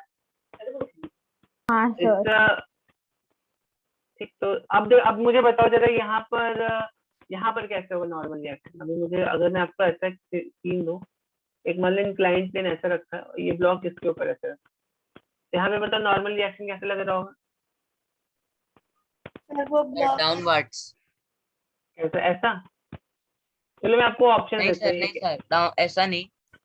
चलो ठीक है, मैं कुछ 3-4 बना देता हूँ। एक 1 ऐसा लग रहा होगा, 2 ऐसा लग रहा होगा, 3 ऐसा लग रहा होगा, या 4 ऐसा लग रहा होगा, या 5 ऐसा लग रहा होगा, बताओ। सर 5। 5। 5? हाँ सर। ओके, पक्का 5 लग रहा है? सर आप क्वेश्चन एक बार रिपीट कीजिए। इस ब्लॉक पे नॉर्मल रिएक्शन कैसा लगेगा? सर सेकंड है, आंसर सेकंड है। Sir second. सेकंड हाँ okay. Sir. Actually answer should be 3। Sir कैसे? देखो, सरफेस लगा रहे हैं ना, सरफेस इस ब्लॉक पे लगा रहा होगा फोर्स, सरफेस इस ब्लॉक पे फोर्स लगा रहा होगा कि नहीं लगा रहा होगा? हाँ सर। हाँ सर। इस ब्लॉक पे सरफेस फोर्स लगा रहा होगा, कैसा फोर्स लगा रहा होगा? सर वो फोर्स कैसा का भी हो डायरेक्शन नहीं, फोर्स का डायरेक्शन हमेशा सरफेस को परपेंडिकुलर रहता है। तो सरफेस फोर्स का डायरेक्शन, फोर्स अगर इस सरफेस को परपेंडिकुलर है तो फोर्स कैसा लगना चाहिए हमारा? It should be something like this, ठीक है? सकता। ठीक है कि नहीं? हाँ सर, तो फिर नॉर्मल रिएक्शन हमेशा वर्टिकली अपवर्ड ही रहता है क्या, मतलब यस, किसी सिचुएशन में? सरफेस जो है देखो, अभी देखो क्या है बच्चों, यहाँ पे ध्यान से समझो। अभी अगर मान लो मैंने सरफेस पर एक ऐसे ब्लॉक रख दिया है, ठीक है, तो हमें तो एक फोर्स मालूम है, ग्रेविटेशनल पुल ऑफ अर्थ, ये mg ऐसे लग रहा होगा, करेक्ट। लेकिन अभी आप ऐसा सोच के देखो कि ये जो अगर केवल mg लग रहा होता तो क्या होता? अगर केवल और केवल mg लग रहा होता तो आपको नहीं लगता है ब्लॉक नीचे की तरफ मूव कर जाता? नीचे की तरफ it would have moved in downward direction. Sir but नहीं, उतना फोर्स नहीं लग रहा है ना, थोड़ा ही फोर्स लग रहा है नीचे। उतना नहीं, थोड़ा नहीं, वैसे थोड़ी ना कुछ होता है। अगर 0.5 न्यूटन का भी फोर्स लग रहा होगा तो वो नीचे उसी डायरेक्शन में मूव करेगा ना, उतना नहीं, थोड़ा नहीं, ऐसा थोड़ी ना चलता है फोर्स में। तो अगर यहाँ पर mg का फोर्स नीचे की डायरेक्शन में लग रहा है तो ऊपर के डायरेक्शन में हमें एक फोर्स लगाना पड़ेगा ना। हाँ सर, तभी तो बैलेंस मेंटेन होगा और वो ये तभी तो ये फोर्सेस बैलेंस फोर्स, तभी तो ब्लॉक जो बैलेंस कंडीशन में होगा ना, तभी तो ये जो ब्लॉक है ये बैलेंस कंडीशन में आएगा, नहीं तो ये अनबैलेंस कंडीशन में आ जाएगा। अनबैलेंस का मतलब क्या हो गया? उस पर कुछ ना कुछ फोर्स लग रहा है, जैसे ऊपर वाला जो हमने केस देखा था, ये वाला जो केस है, ये बैलेंस है या अनबैलेंस है? फोर्सेस यहाँ पे अनबैलेंस है कि नहीं है यहाँ पर? हाँ सर अनबैलेंस है क्योंकि वो मूव हो रहा है सर। यस, मूव हो रहा है, करेक्ट। अगर मैं LHS RHS दोनों साइड 10 न्यूटन का फोर्स लगा देता तो मैं बोल सकता था ये बैलेंस फोर्स है, हाँ सर, क्योंकि किधर भी मूव नहीं होता वो, जैसे वैसे। यस यस यस, ठीक है। सर मतलब तो यहाँ, हाँ यस सर अगर मतलब नीचे मतलब ऊपर से जो फोर्स लग रहा है वो ग्रेविटेशनल फोर्स के हिसाब से लग रहा है ना, 9.8 मीटर पर सेकंड स्क्वायर नीचे का हाँ फोर्स। हाँ हाँ, दैट इज डिफरेंट, वो हम आएंगे उसको। मैं बस ये पूछ रहा हूँ, तो एक 10 न्यूटन और 4 न्यूटन ये जो है, ये फोर्सेस बैलेंस या अनबैलेंस, आप क्या बोलोगे? ये फोर्सेस सर जो है ये अनबैलेंस। अनबैलेंस। अगर मैं यहाँ पर 10 न्यूटन ऐसे लगा देता और 10 न्यूटन ऐसे लगा देता, तब क्या बोलते हैं आप? Balance. Sir balance. Balance forces मतलब क्या हुआ? फोर्स इज ये जीरो। एक दूसरे को दे विल पकड़ के रखेंगे, मतलब इसको इधर भी लेफ्ट भी नहीं जाने देगा, राइट भी नहीं जाने देगा। They will keep force this block in one position, ठीक है। बट सर 10 और फोर्सेस 4 कैंसिल में हो रहा है। देखो, yes they are cancelling this. 10 and 4 में ऐसा नहीं हो रहा है। 10 एंड 4 में जो नेट फोर्स है वो 6 न्यूटन का लग रहा है यहाँ पर, ठीक है ना? ठीक है, हाँ सर। चलो आगे बढ़ते हैं फिर।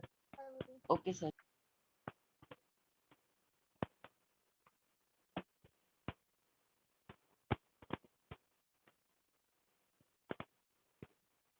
ओके, तो ये हो गया अपना ये mg हो गया, ये normal reaction, they are kind of balance forces, ठीक है। तो अभी यस, तो हाँ, तो बच्चा आपको समझ में आया? इस mg को बैलेंस करने के लिए हमें एक अपवर्ड फोर्स लगाना पड़ेगा, जो कि जैसे सपोज अगर मान लो mg की वैल्यू हो गई 5 न्यूटन की, तो नॉर्मल रिएक्शन की वैल्यू कितनी होगी? इसकी भी वैल्यू 5 न्यूटन की होगी। 5 न्यूटन। ठीक, अभी बात समझ में आई कि नहीं है? हाँ सर। हाँ सर। चलिए, तो ये तो हमने देखा gravitational pull, then we saw normal reaction, and then we can also see tension force, ठीक है। टेंशन फोर्स क्या होता है? What is tension force? देखो अभी आप एक अगर आपके पास एक घर में कोई वायर है कुछ ऐसा, तो देखो अगर आप ऐसे बैठे हो तो आप एक वायर को ऐसे लो और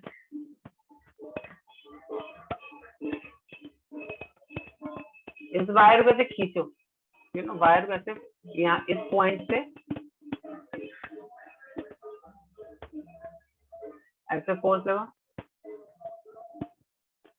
यहाँ पर ऐसे फोर्स लगा, ठीक सर है। हमने अभी तक तीसरा मतलब दूसरा और पहला कौन सा है? सर जस्ट कंफर्म पहला कर। था ग्रेविटेशनल, नॉर्मल। नॉर्मल कब लग रहा है? जब एक दूसरे को टच कर रहे हैं ऑब्जेक्ट, ठीक है, और ये हमेशा सरफेस को परपेंडिकुलर लगता है। तो मैं यहाँ पे 2 सर पॉइंट पर लिख देता हूँ नॉर्मल के बारे में। ग्रेविटेशनल तो हमने ऊपर सीखा था ना, नॉन कांटेक्ट फोर्स। या तो हाँ, कांटेक्ट नॉन कांटेक्ट वो आप डिसाइड कर लेना, बट ग्रेविटेशनल पुल किसकी वजह से लगता है? अर्थ की वजह से लगता है gravitational pull.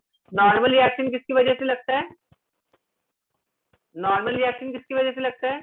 Muscular force. when two surfaces are in contact with each other.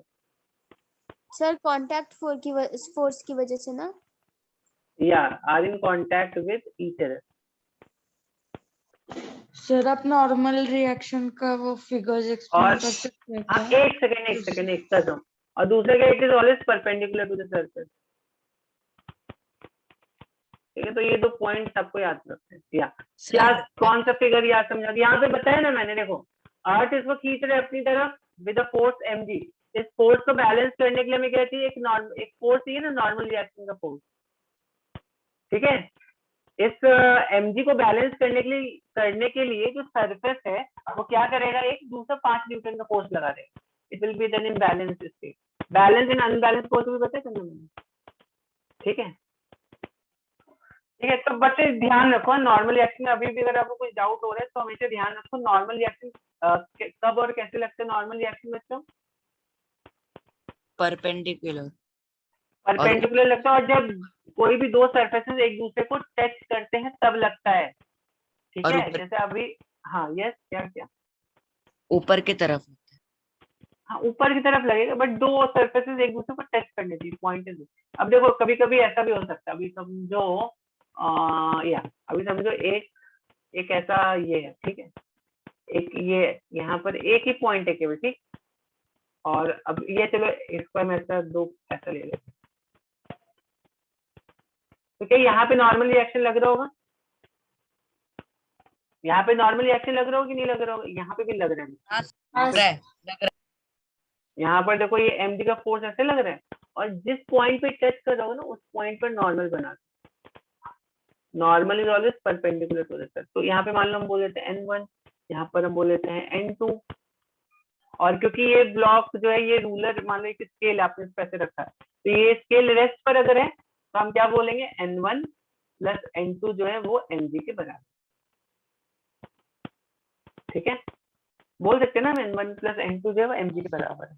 हाँ सर अगर हम mg जो मतलब एकदम बीच में का पार्ट है ना, अगर ये टाइप ऑफ सीसॉ है और अगर हम उसके बीच में का पार्ट में बैठ गए तो उस सीसॉ के नीचे दो ये मतलब बैलेंस टाइप कुछ रखा होता है ऑब्जेक्ट जिससे हम बैलेंस करते हैं, और अगर अच्छा, आप बोलो शीशा के बीच में बैठ जाओगे अगर आपको, हाँ सर तो फिर क्या होगा? तो कुछ नहीं होगा, कुछ नहीं होगा। बीच में तो सेंटर ऑफ मास लग रहा है ना, सेंटर ऑफ मास भी बैठ गए तो कुछ उसको सेंटर ऑफ मास से कुछ फर्क नहीं पड़ेगा, ठीक है। ये हम आगे देखेंगे सीसॉ और ये सब चीजें जो है ना, इसको आगे और एनालाइज करेंगे अच्छे से। जब आप सेंटर ऑफ मास और ये सब चीजें पढ़ोगे ना तो वहां पर और अच्छी तरीके से समझेंगे, ठीक। हाँ सर मतलब ये अगर अगर हम उसी पॉइंट पे n1 और n2 पे बैठ गए और उसी पॉइंट पे mg पे बैठ गए, दोनों सेम बात है। हाँ, तो बात सेम ही है, क्योंकि यहाँ पर अगर आप बैठ गए तो आपका नॉर्मल रिएक्शन इस पॉइंट पे बढ़ जाएगा ना। इनफैक्ट आप कहीं पे भी यहाँ पे रहो, आप जरूरी नहीं आप n1 पे रहो, आप बीच में भी अगर आप रहोगे ना तो n1 n2 में कुछ ना कुछ फर्क पड़ता है। अगर आप ऐसे मूव कर जाओगे एक ऐसे स्ट्रक्चर के ऊपर तो भी आपका n1 n2 जो है वो चेंज होता रहेगा, यू नो, सच दैट हमेशा आपका n1 प्लस n2 mg के बराबर हो जाए।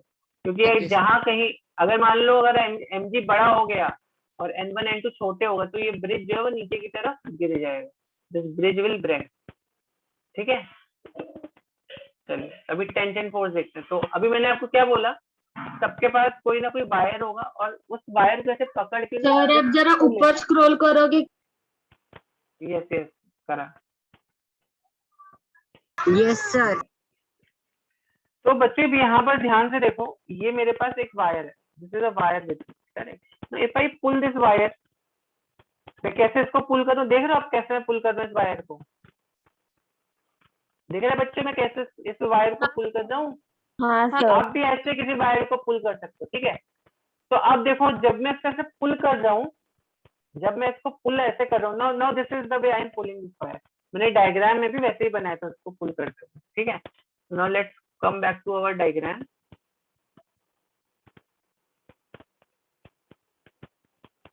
तो जब मैंने इस वायर को ऐसे पुल किया बच्चों, यहाँ पे भी मैंने कुछ फोर्स लगाया होगा, यहाँ पे भी मैंने कुछ फोर्स लगाया, ठीक है।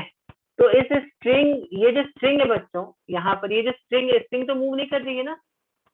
तो अगर मैं स्ट्रिंग को देखूं तो स्ट्रिंग में भी कुछ फोर्स, स्ट्रिंग थोड़ी आपने आप भी अगर ऐसे करके देखोगे किसी वायर पे ऐसे फोर्स लगाओगे तो आप क्या देखते हो, स्ट्रिंग टाइट हो जाती है, टाइट हो जाती है कि नहीं हो जाती है, स्ट्रिंग टाइट हो जाती है कि नहीं हो जाती है। हाँ अच्छा, सर। एक और टाइट हो एक और चीज कर सकते हैं, एक और चीज कर सकते हैं। अभी हम क्या करते हैं, इसको यहाँ से बांध देते हैं, इस स्ट्रिंग को यहाँ पे ऐसे बांध दो, ठीक है। अब यहाँ पर आप फोर्स लगाओ इस स्ट्रिंग पे, यहाँ पर एक ऐसे इसको खींचो इस स्ट्रिंग को, ठीक है। तो जब आप स्ट्रिंग को ऐसे खींचोगे यहाँ पे, ठीक, तो आपको नहीं लगता कि इस पॉइंट इस स्ट्रिंग पे, इस पॉइंट पे को बैलेंस करने के लिए एक फोर्स यहाँ पर ऐसे लग रहा होगा।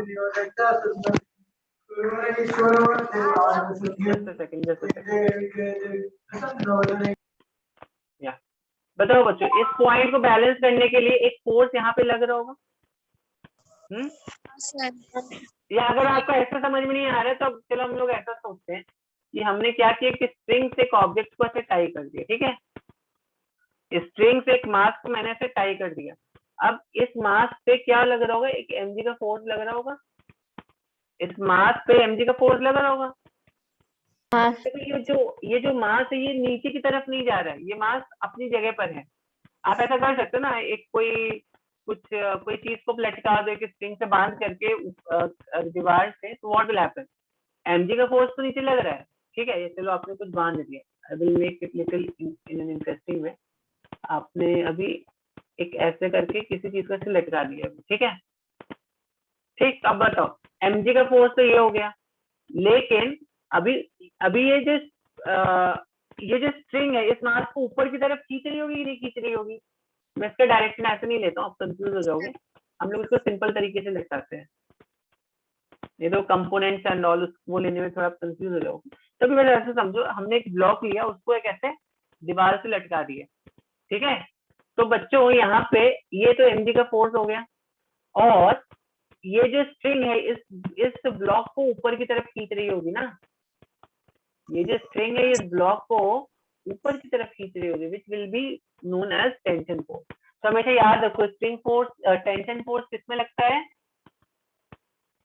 जब कोई स्ट्रिंग या फिर कोई Yes. रोप अगर अपोजिट Then- डायरेक्शन खींच रही हो ग्रेविटेशनल फोर्स Yes, के। when you stretch a string or a rope, तो उस पे कौन सा फोर्स लगेगा बच्चों? उस पर टेंशन फोर्स लगेगा। When सर a वो string- tension Yes, when a string और rope में एक्चुअली स्ट्रिंग रोप में ही आ गया। When a string is stretched, sir इसका बेस्ट एग्जांपल एक स्विंग है ना? हाँ, ये टेंशन फोर्स हमेशा स्ट्रिंग में ही लगता है। टेंशन फोर्स जो है ना वो बच्चों हमेशा स्ट्रिंग में ही लगता है। स्ट्रिंग मतलब क्या हो गया? रोप हो गया, वायर हो गया, आपका चार्जर का वायर हो गया, in any wire, any sir rope, क्या सर क्या आप वहाँ वापस ऊपर ले सकते हो क्या? When two surfaces are in contact, वो पूरा लिख के नहीं? अरे मैं आपको दे दूंगा, I will share this PDF, you can leave that space. अब मैं पीडीएफ शेयर कर दूंगा, डोंट वरी, ठीक है। सर मैं ये बोल रहा हूँ कि वो टेंशन के मारे वो ऑब्जेक्ट ब्रेक भी हो सकता है ना? हाँ, ब्रेक भी हो सकता है, ऑब्वियस बात है, ब्रेक भी हो सकता है। कभी कभी देखो, अगर मान लो आपने यहाँ पे 5 किलो का 5 न्यूटन का ही लगा दिया, बट टेंशन 4.5 न्यूटन का ही लग रहा है यहाँ पे, तो what will happen? String will break. जो भी स्ट्रिंग का वीकेस्ट पॉइंट होगा उस पॉइंट से स्ट्रिंग ब्रेक हो जाएगी, ठीक है। बट सर ब्रेक कैसे होगी? वो सर तो मुझे फिर 5 ये न्यूटन पार्ट वाली नहीं समझा। क्या नहीं समझा इसमें? क्या देखो, सिंपल सा आप फिर concept से है। वो मतलब स्ट्रेच होने का फिर से एक्सप्लेन कर सकते? स्ट्रेच होने का मतलब हुआ अपने स्ट्रिंग को खींचा। देखो अभी मैंने क्या किया यहाँ पर, क्या किया था मैंने यहाँ पर, मैंने क्या किया था, इस स्ट्रिंग को खींच रहा हूँ ना मैं, यहाँ से पकड़े इसको ऐसे खींच रहा हूँ मैं इस स्ट्रिंग को। तो जब मैं इसको ऐसे खींच रहा हूँ तो देखो स्ट्रिंग टाइट हो गई कि नहीं हो गई? हाँ हो स्ट्रिंग गई। ले लो, कोई वायर ले लो, ये मेरे माउस का वायर है, ठीक है। इसको मैंने ऐसे लेकर तो खींच दिया। जब मैंने इसको ऐसे खींचा तो देन व्हाट हैपेंड? जब मैंने इसको ऐसे खींचा देन व्हाट टाइट हैपेंड? हुआ। टाइट हो गई। देखो आप अगर गिटार बजाते होगे, गिटार में देखा उस पर स्ट्रिंग ऐसे टाइट करते हैं वो,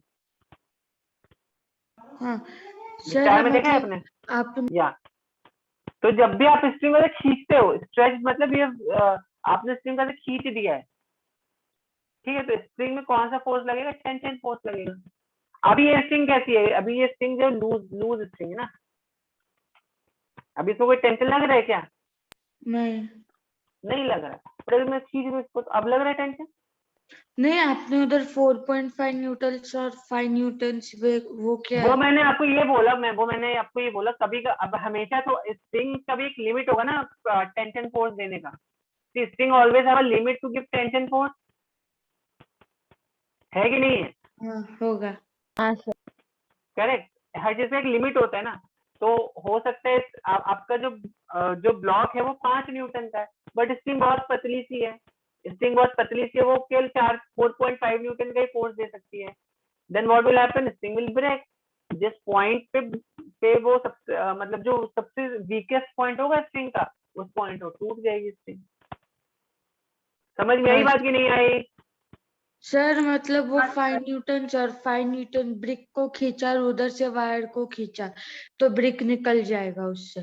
पर अगर वो कभी होता है ना, वायर से देखो, अरे कभी कभी आपने ऐसा देखा होगा, सुनिए पूरी बात सुनिए। आपने कभी कभी ऐसा देखा होगा, मेरे साथ तो 1-2 बार हुआ है। कभी कभी सब्जी लेने हम लोग जाते हैं, करेक्ट, वो थैली में आप ज्यादा सब्जी दे देता है तो सब्जी वाला भैया, तो उससे क्या होता है, कभी कभी आपका जो पॉलिथीन है वो ब्रेक हो जाता है। देखा है आपने कभी? देखा है हाँ, कभी? सर। ऐसा हुआ है आपके साथ कभी? पॉलिथीन जो टूट गया, वो पॉलिथीन गिर गया आपका पॉलिथीन, करेक्ट? तो क्यों क्यों टूट गया? क्योंकि जो पॉलिथीन जो था क्योंकि वो तो उसका जो मास है, उसका फोर्स जो है वो हैंडबैग के वो इससे कम है, ज्यादा है, सॉरी। उस बैग की स्ट्रिंग के टेंशन फोर्स उस मास से कम है। Correct, very good. अभी आपको समझ में आ गया। मतलब जो वेजिटेबल्स का जो वेट है और आपका जो पॉलिथीन बैग का जो टेंशन फोर्स है, तो वेजिटेबल के वेट ज्यादा हो गया पॉलिथीन के टेंशन फोर्स से, इसलिए आपका पॉलिथीन जो बैग है जिसमें आपने वेजिटेबल्स को रखा है वो ये टूट गया है। सिंपल सा फंडा है यहाँ पर। सर समझा कि नहीं समझा? But tension Yes. फोर्स तो इसमें ही एक्ट करता है ना, स्ट्रिंग ऑब्जेक्ट्स में। तो वो तो स्ट्रिंग ऑब्जेक्ट नहीं है, वेजिटेबल और नहीं, टेंशन फोर्स क्यों? उसमें स्ट्रिंग रहता है कि नहीं रहता? आपके पॉलिथीन में स्ट्रिंग रहता है कि नहीं रहता? ऐसे तो होता है ना पॉलिथीन आपका। सॉरी, वो बंद हो गया ये वीडियो। देखो, आपका पॉलिथीन बैग कुछ ऐसे ही रहता है ना। पॉलिथीन बैग को अगर मैं बनाऊं तो कुछ ऐसे आप पकड़ते हो ना, पॉलिथीन बैग तो रहता है, ठीक है? मतलब देखो, उसमें कैसे इस तरह के कुछ स्ट्रक्चर रहते हैं यहाँ पर। तो यहाँ पे स्ट्रिंग है ना यहाँ पर, ठीक है? समझ में आई बात? हाँ, यहाँ पे कुछ वेजिटेबल्स होगी आपकी यहाँ पर। ओके, चलो तो आगे बढ़े फिर। yes, sir. आपको समझ में आया कौन कौन से 3 तरह के फोर्स हमने डिस्कस किए? ग्रेविटेशनल पुल, नॉर्मल रिएक्शन देखा, टेंशन फोर्स देखा। और कुछ किसी को कुछ डाउट है? हाँ सर मेरा ये डाउट था, आपने अभी जो हाँ। दिखाया ना mg, हाँ। अगर हमने 5 न्यूटन का फोर्स नीचे दिया और 4.5 न्यूटन का फोर्स ऊपर दिया, तो वो 5 न्यूटन का फोर्स 4.5 न्यूटन के फोर्स को ले लेगा ना, वो टूट कैसे जाएगा?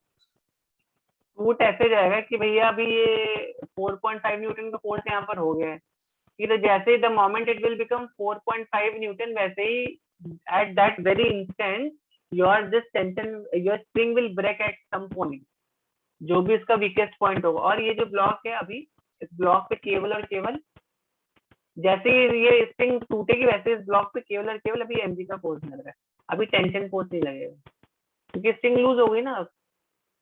ठीक है, समझ में आई बात की नहीं आई?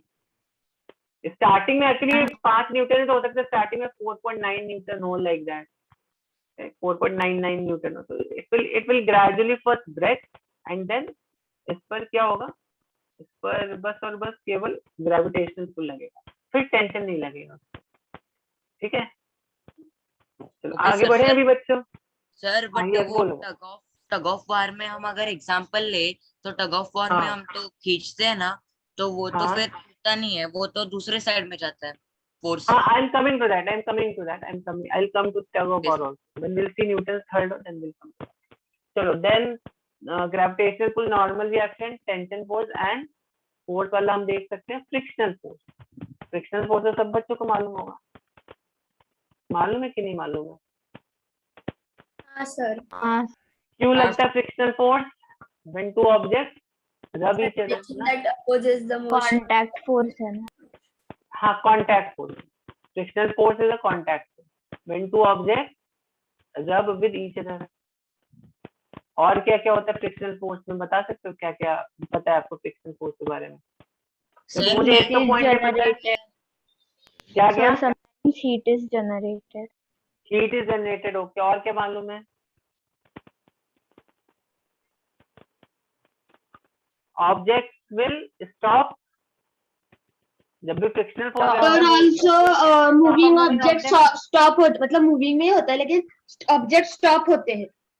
यस, तो फ्रिक्शनल फोर्स की वजह से तो स्टॉप हो रहे हैं ना। Because of frictional force moving object will stop, because of frictional force moving object will stop.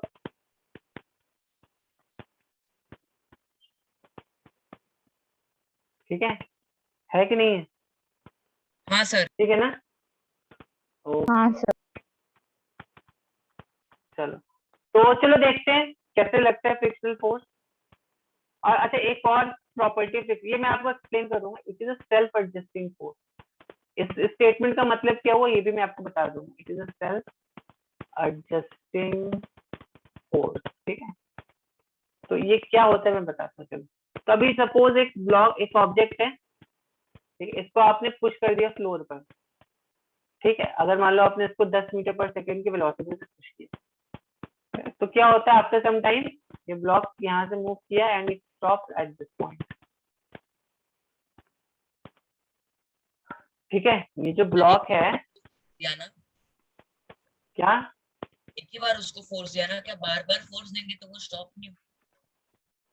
हाँ, एक ही बार फोर्स दिया हमने जस्ट पुश किया, पुश करते वक्त ही हमने बस उसमें फोर्स लगाया था। जैसे ही मैंने अपना हाथ पीछे ले लिया, वैसे भी इस पे फोर्स नहीं लग रहा है, ठीक है। जैसे मेरा कॉन्टैक्ट, हाथ का कॉन्टैक्ट छूटा, जैसे ही मेरा, आप बोले कॉन्टैक्ट नॉन कॉन्टैक्ट, तो जैसे ही मेरे हाथ का कॉन्टैक्ट छूटा इस ब्लॉक से, वैसे ही मेरा फोर्स लगना बंद हो गया, ठीक है। समझ गई बात? तो अगर हमने यहाँ पे कुछ इसको पुश करके इसको 10 मीटर पर सेकेंड की वेलोसिटी तक लाए, फिर हमने छोड़ दिया, फिर हम इस पर कोई फोर्स नहीं लगा रहे, तो हम क्या देखते हैं, eventually this block comes to rest. Anything which is moving eventually comes to rest, it is because of frictional force, है कि नहीं है? हाँ सर, बट हाँ अगर सर मुझे ये डाउट था कि अगर अर्थ के एक्सिस के पास जाए तो अर्थ तो अगर उसमें फोर्स देते भी नहीं है और वो फुल्ली रोटेट भी होता है पूरे रिवॉल्यूशन और रोटेशन कंप्लीट करके, तो सर वो Yes. कैसे? अर्थ का रोटेशन क्यों हो रहा है, सब पूछ रहे हो? हाँ सर, रोटेशन और रिवॉल्यूशन वो तो See, उसमें that फोर्स ही is नहीं a लग। different. See, that is a different part of the study. That comes from origin of universe. फिर हमें यूनिवर्स का ओरिजिन समझना पड़ेगा, करेक्ट। अर्थ की because of the big bang, what we say, तो बिग बैंग से जो अर्थ आया होगा उसमें कुछ एनर्जी होगी जिसकी वजह से रोटेट करेगा। दिस इज सिंपल, करेक्ट, ठीक है ना। तो वो Yes. एक अलग कहानी है, वो अलग कहानी है, ठीक है। अर्थ क्यों रोटेट करे एंड ऑल दैट। यहाँ पर क्या क्या मैं आपको पॉइंट बोल रहा हूँ, ये सिंपल, आप डे टू डे लाइफ में इन सब चीजों को देखो, करेक्ट।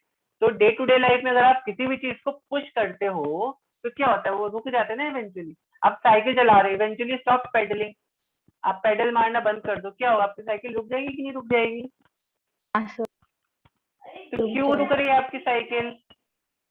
आपकी साइकिल क्यों रुक जाएगी? बिकॉज ऑफ फ्रिक्शनल फोर्स, ठीक है। सर अगर हम क्लॉक का एग्जांपल ले तो क्लॉक तो चलता ही रहता है ना, वो क्या वो क्योंकि नहीं उसमें सेल पड़ा रहता है ना, उसमें सेल पड़ा, आप सेल निकाल तो बंद हो जाएगी क्लॉक आपकी, हाँ सर, ओके सर। ठीक है।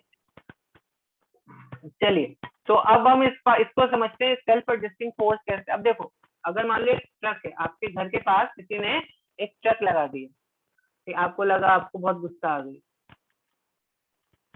ठीक है। यहाँ पे एक मान लो एक ट्रक है, तो ट्रक में ऐसे कुछ तो रहता है ना, सही है, यहाँ पे बीच में भी एक ऐसा रहता है। तो सपोज ये ट्रक है यहाँ पर, और आपके घर के पास किसी ने एक ऐसी ट्रक लगा दी, आप गए, आपने ट्रक को पुश करना स्टार्ट कर दिया, नहीं मैं ट्रक को ना धक्के मार के बाहर निकाल दूंगा अपने रोड से, तो क्या ट्रक मूव करेगा? बताओ मुझे, क्या ये ट्रक, पर आप तो इसमें फोर्स लगा रहे हो, आप तो ट्रक पे इस पॉइंट पे आप मान लो 50 न्यूटन का फोर्स लगा दिया आपने, तो 100 न्यूटन का फोर्स लगा दिया, फिर ट्रक चलो 50 न्यूटन का फोर्स लगा, तो ट्रक मूव क्यों नहीं कर रहा है? बट सर वो जो न्यूटन का फोर्स लगा रहे हैं ना, वो ट्रक को खींचने के एप्लीकेबल उतना नहीं है, वो थोड़ा कम पड़ रहा है। क्यों नहीं है? क्यों कम पड़ रहा है? क्यों कम पड़ रहा है? सर ये I think law of inertia में से थोड़ा कोरिलेट। बराबर है, इनर्शिया बोल सकते हो, इट हैज सम इनर्शिया, क्योंकि यहाँ पे एक फ्रिक्शनल फोर्स लग रहा होगा ना, यहाँ पर एक फ्रिक्शनल फोर्स लग रहा होगा कि नहीं लग रहा होगा 50 न्यूटन का, करेक्ट? यस और नो? हाँ सर, तो तभी तो हम बोल सकते हैं, तब देखो, जब तक नेट फोर्स जीरो, जब इस ऑब्जेक्ट पर नेट फोर्स जीरो होगा जब तक, तभी ऑब्जेक्ट रेस्ट पर रह सकता है। तो जैसे आपने अगर 50 न्यूटन का फोर्स लगाया, तो इस ट्रक और फ्लोर के बीच में, पहिए और फ्लोर के बीच में कितने न्यूटन का फोर्स लगेगा? फ्रिक्शनल फोर्स, सेम अमाउंट का फ्रिक्शनल फोर्स लगेगा, तभी ऑब्जेक्ट रेस्ट पर रहेगा। अगर सोचो आप एकदम आप शक्तिमान हो, शक्तिमान आते कि नहीं आते? अभी देखते हो आप लोग शक्तिमान? हाँ सर, अच्छा, नाम बाहुबली देख हो गया। अच्छा ठीक हाँ है सर। ठीक है, चलो सपोज आप में से कोई बाहुबली है, ठीक है, उसने यहाँ पे 1000 न्यूटन का फोर्स लगा दिया, बट फ्रिक्शनल फोर्स है वो केवल 990 न्यूटन तक का ही लग सकता है। तो अब ये ट्रक तो मूव कर जाएगा ना, करेक्ट। अगर ये ट्रक मूव नहीं कर रहा है मतलब क्या है, क्या हुआ इसका, अगर ये ट्रक मूव नहीं कर रहा है इसका मतलब ये हुआ कि जितना फोर्स आप लगा रहे हो उतना ही फोर्स ग्राउंड भी इस ट्रक पे लगा रहा है। ठीक है, समझ में आ गई बात?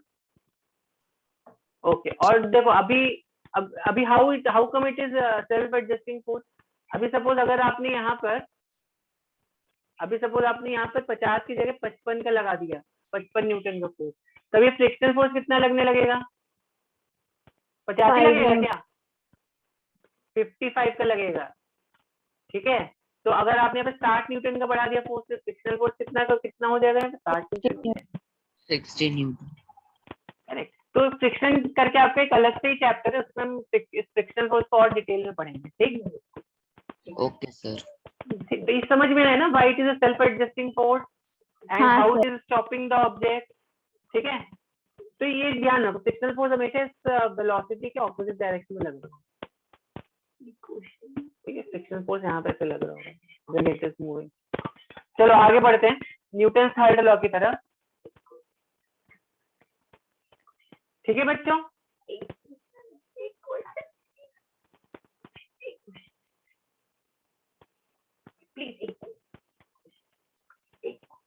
चलो न्यूटन का थर्ड लॉ देखते हैं।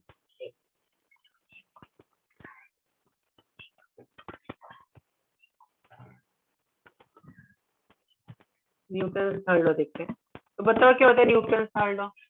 Sir, every action has an equal and opposite reaction. Yes, to every action, but this is incomplete. This is incomplete. To every action, there is equal and opposite. और reaction. Sir interaction भी होता है every force. बता दो क्या इसमें incomplete है? मतलब देखो ये लॉ समझना थोड़ा आसान है। अभी देखो अर्थ जो है ना, अगर मान लो अर्थ इस ब्लॉक को अपनी तरफ खींच रही है, ठीक है, तो ये ब्लॉक भी अर्थ को अपनी तरफ खींच रहा होगा। ठीक है, इसी का मतलब to every action is equal and opposite reaction. और ये एक्शन रिएक्शन पेयर्स जो है ना, एक्शन ये रिएक्शन, तो एक्शन और रिएक्शन पेयर्स जो होंगे ये हमेशा कैसे होंगे? सेम टाइप ऑफ फोर्स होंगे। अगर ग्रेविटेशन की बात हो रही है तो एक्शन रिएक्शन पेयर हमेशा ग्रेविटेशनल पेयर होंगे। अगर नॉर्मल की बात हो रही है तो एक्शन रिएक्शन पेयर हमेशा नॉर्मल के पेयर होंगे। मतलब ये दो अलग अलग बॉडीज पे लग रहे होंगे। ठीक है, जैसे फॉर एग्जाम्पल अभी आप देखो, अगर मैं ऐसा बोलता हूँ आपको, ये ब्लॉक है, ठीक है, इस ब्लॉक पे एक mg का फोर्स लग रहा है और इस ब्लॉक पर एक नॉर्मल रिएक्शन लग रहा है, तो क्या ये mg और normal reaction action reaction pairs हैं? यस बच्चों बोलो जल्दी से, क्या ये mg और normal reaction action reaction pairs हैं कि नहीं है? सर है? हैं? नहीं। क्यों नहीं है? क्यों नहीं है? और आप क्वेश्चन रिपीट करोगे क्या? मैंने पूछा ये क्या ये mg और ये n यहाँ पे एक्शन रिएक्शन पेयर्स हैं कि नहीं है? सर रिएक्शन में ऑब्जेक्ट मूव होता है। अब आप बताओ मूव होता है कि नहीं होता है? मैंने ऐसे सिंपल सा क्वेश्चन पूछा। देखो मैंने अभी ऊपर आपको क्या बताया था, ये एक्शन रिएक्शन पेयर्स जो है they should act on two different bodies. Action reaction pairs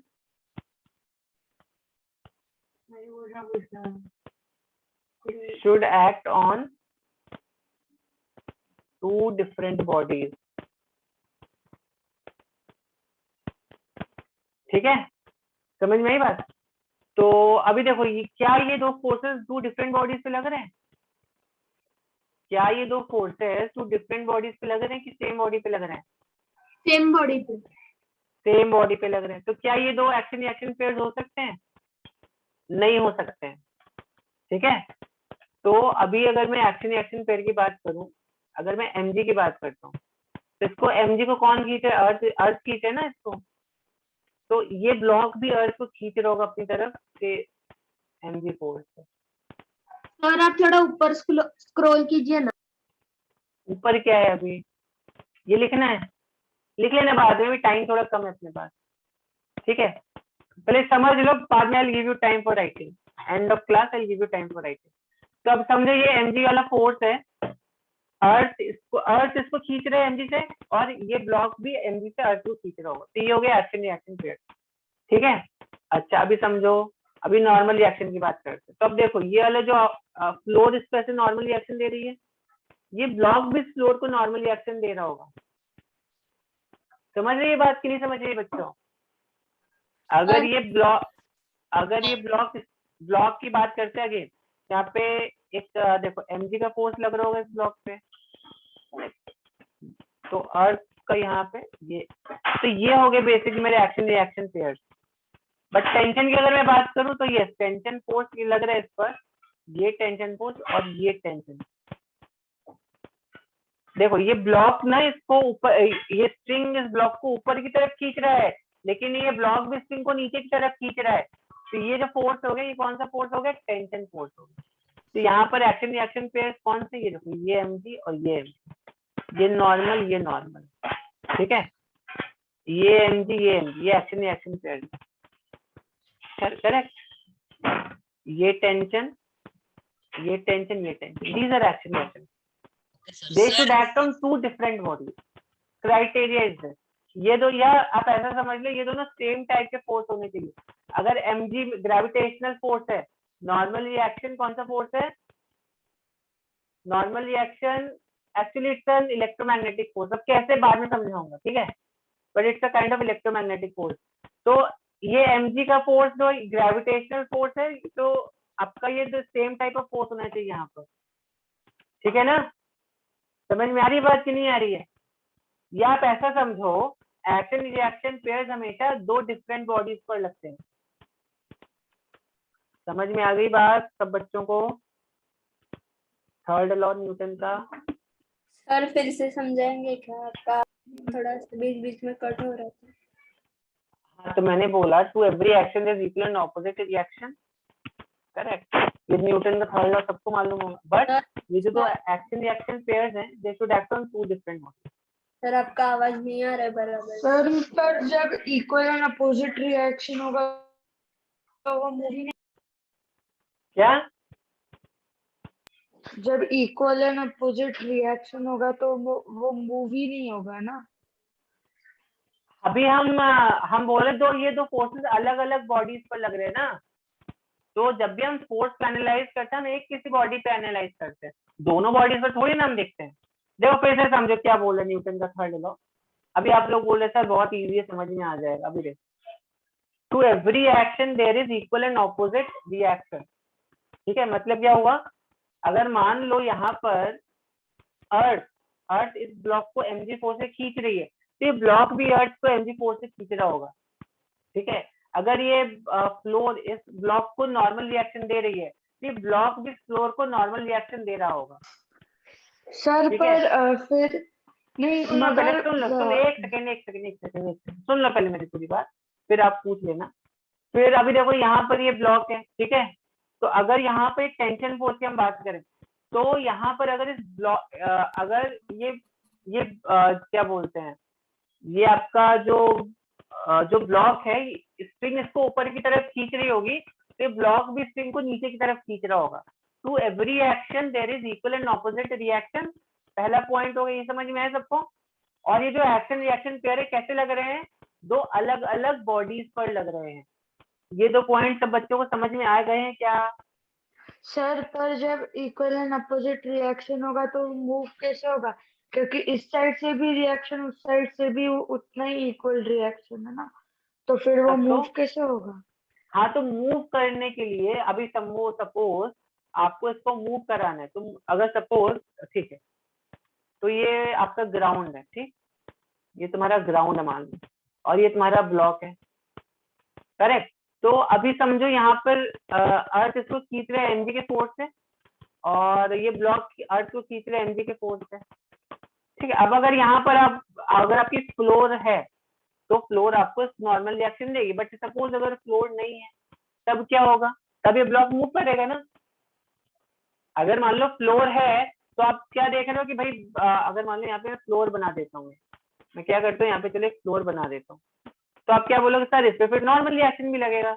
तो अगर mg और n बराबर हो गए तो ये ब्लॉक मूव नहीं करेगा, करेक्ट। आप ऐसा बोलोगे कि नहीं बोलोगे, बोलोगे कि नहीं बोलोगे ऐसा।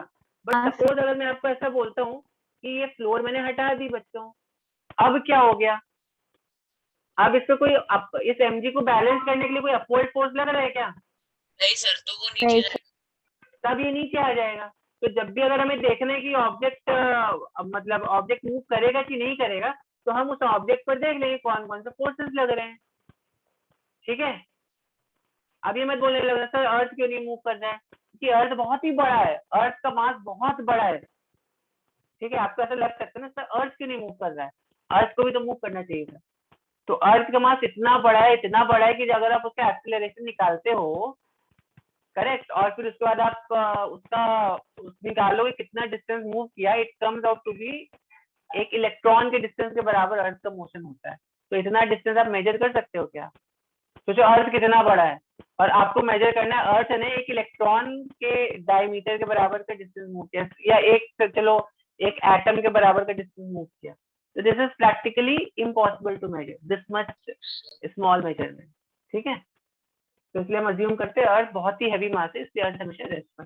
But actually earth is also moving, लेकिन अर्थ कितना मूव कर रहा है, एक एटम के डिस्टेंस के बराबर मूव कर रहा है। ये भी बहुत ज्यादा बोल दिया मैंने एक्चुअली। ठीक है, समझ में आई बात की नहीं आई, समझ में आई बात की नहीं? यस सर बोलो बोलो। अर्थ का मतलब मेरा डाउट ये था कि वो ग्रेविटी कितना मास होल्ड कर सकती है, मतलब कितने मास के ग्रेविटी, बाद तो वो, अच्छा तो मतलब उसका ऐसा अगर कोई लिमिट थोड़ी ना है, रेफ्रिजरेटर, उसका कोई लिमिट थोड़ी ना, तो ग्रेविटी सर कितना वो मास। अर्थ इट कैसे is like saying, okay earth it कैसे इज मूव नहीं लाइक, हाँ बता रहा हूँ देखो, ऑब्वियसली बात है। अभी हम हमारे जो मासेस हैं और जो फोर्सेस हैं वो बहुत ठीक है, मैं आपको एक कैलकुलेशन करके दिखाता हूँ। अर्थ का मास मालूम है कितना होता है? अर्थ का मास मालूम है कितना होता है? नहीं सर। 6 into 10⁻24 kg होता है। ठीक है, करेक्ट। अब सपोज आपका जो ब्लॉक है उसका जो वेट है वो कितना है, आपने मान लो 1 किलो का ब्लॉक है, 1 किलो के ब्लॉक को अर्थ अपनी तरफ खींच रही है। ठीक, 1 किलो का कितना हो गया, चलो 100 किलो का ले लो, 100 किलो का ले लेते हैं, 100 किलो का एक वेट है। तो 100 किलो मतलब ऑलमोस्ट 100 इंटू 9.8 कितना हो गया, कितने न्यूटन हो गया ये? 9800 980 न्यूटन। नहीं 980 सॉरी ठीक है, 980। अब देखो जरा, अभी ये जो मास है ये भी अर्थ को 980 न्यूटन से खींच रहा होगा ना, करेक्ट, यस और नो? तो इसका एक्सीलरेशन कितना हो गया, फोर्स अपॉन मास। इसका एक्सीलरेशन हो गया फोर्स अपॉन मास। तो फोर्स कितना है, फोर्स है 980 न्यूटन और मास कितना है 6 into 10⁻24 kg। जरा इसको सॉल्व करता हूँ मैं और बताता हूँ, I use my calculator for this. तो सर अगर मैं 980, एक सेकंड रुक जाओ, एक सेकंड में आपको करके दिखा देता हूँ। 10⁻24, तो ये देखो कितना आ रहा है, ये इसका एक्सीलरेशन आ रहा है 1.633 into 10⁻22 मीटर पर सेकंड स्क्वायर। ठीक है, समझी बात? यस। तो अब सर अगर आप यहाँ पर 100 के क्या क्या, हाँ तो आप 100 की जगह अगर आप 1000 ले लोगे तो यहाँ पे 10⁻21 आ जाएगा।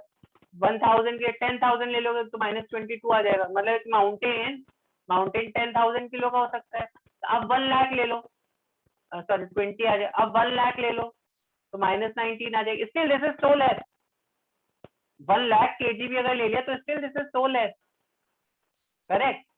अब 10 लाख ले लो तो -18 आ जाएगा। आप 20 लाख kg ले लो, 20 लाख नहीं, 10 लाख नहीं, आप 1 करोड़ kg ले लो, 1 करोड़ kg ले लो तो -17 आ जाएगा। और कितना मास बड़ा हो गया अभी बताओ? स्टिल -17 इज ऑल्सो इतना कम है कि still you can't measure that. और बताओ भी कितना मास बढ़ाओगे? सर है। बट यूनिवर्स में कोई कोई प्लैनेट्स है जिनके मास हाँ इस यस यस ऑब्वियसली ऑब्वियसली। अब अगर आप ऐसा समझो, अर्थ के बराबर या अर्थ के डबल मास तो कोई प्लैनेट अर्थ के पास से गुजर जाएगा, then it could be a big problem for us. ऐसा होगा नहीं, सब प्लैनेट अपने ऑर्बिट्स पर हैं, बट समझो भी जुपिटर जो उसको आप अर्थ के पास लाके खड़ा कर दो, तो हो सकता है अर्थ जुपिटर का मून बन जाए। ठीक है, तो वो डिफरेंट कहानी है फिर, क्योंकि Jupiter is 100 times heavier than Earth ना। ठीक है ना, तो फिर दूसरी कहानी। अब देखो अर्थ क्या, अर्थ मून सॉरी सन जो है, सन कितने टाइम्स अर्थ से हेवियर है? सन जो है भाई, सन कितने ज्यादा टाइम अर्थ से हेवियर है। ठीक है कि नहीं? तो अर्थ क्या करी, सन के चक्कर काट रही है। अब जुपिटर अगर हो सकता है अर्थ के पास आ जाए, तो हो सकता है अर्थ जुपिटर के चक्कर काटने लग जाए। सैटर्न अगर अर्थ के पास आ जाए तो अर्थ हो सकता है सैटर्न के चक्कर काटने लग जाए, तो वो फिर अलग कहानी बन जाएगी। अभी हम जस्ट एक नॉर्मल 100 किलो 200 किलो इस सब पे हम बात करते हैं, we not going to that level of physics अभी। तो समझ में आई बच्चों न्यूटन थर्ड लॉ सबको? To every action there is equal and opposite reaction. तो इसमें बच्चों किसी को कुछ डाउट है? अभी किसी को कुछ डाउट बचा? किसी बच्चे को कुछ डाउट बचा? सबको समझ में आया? हाँ हाँ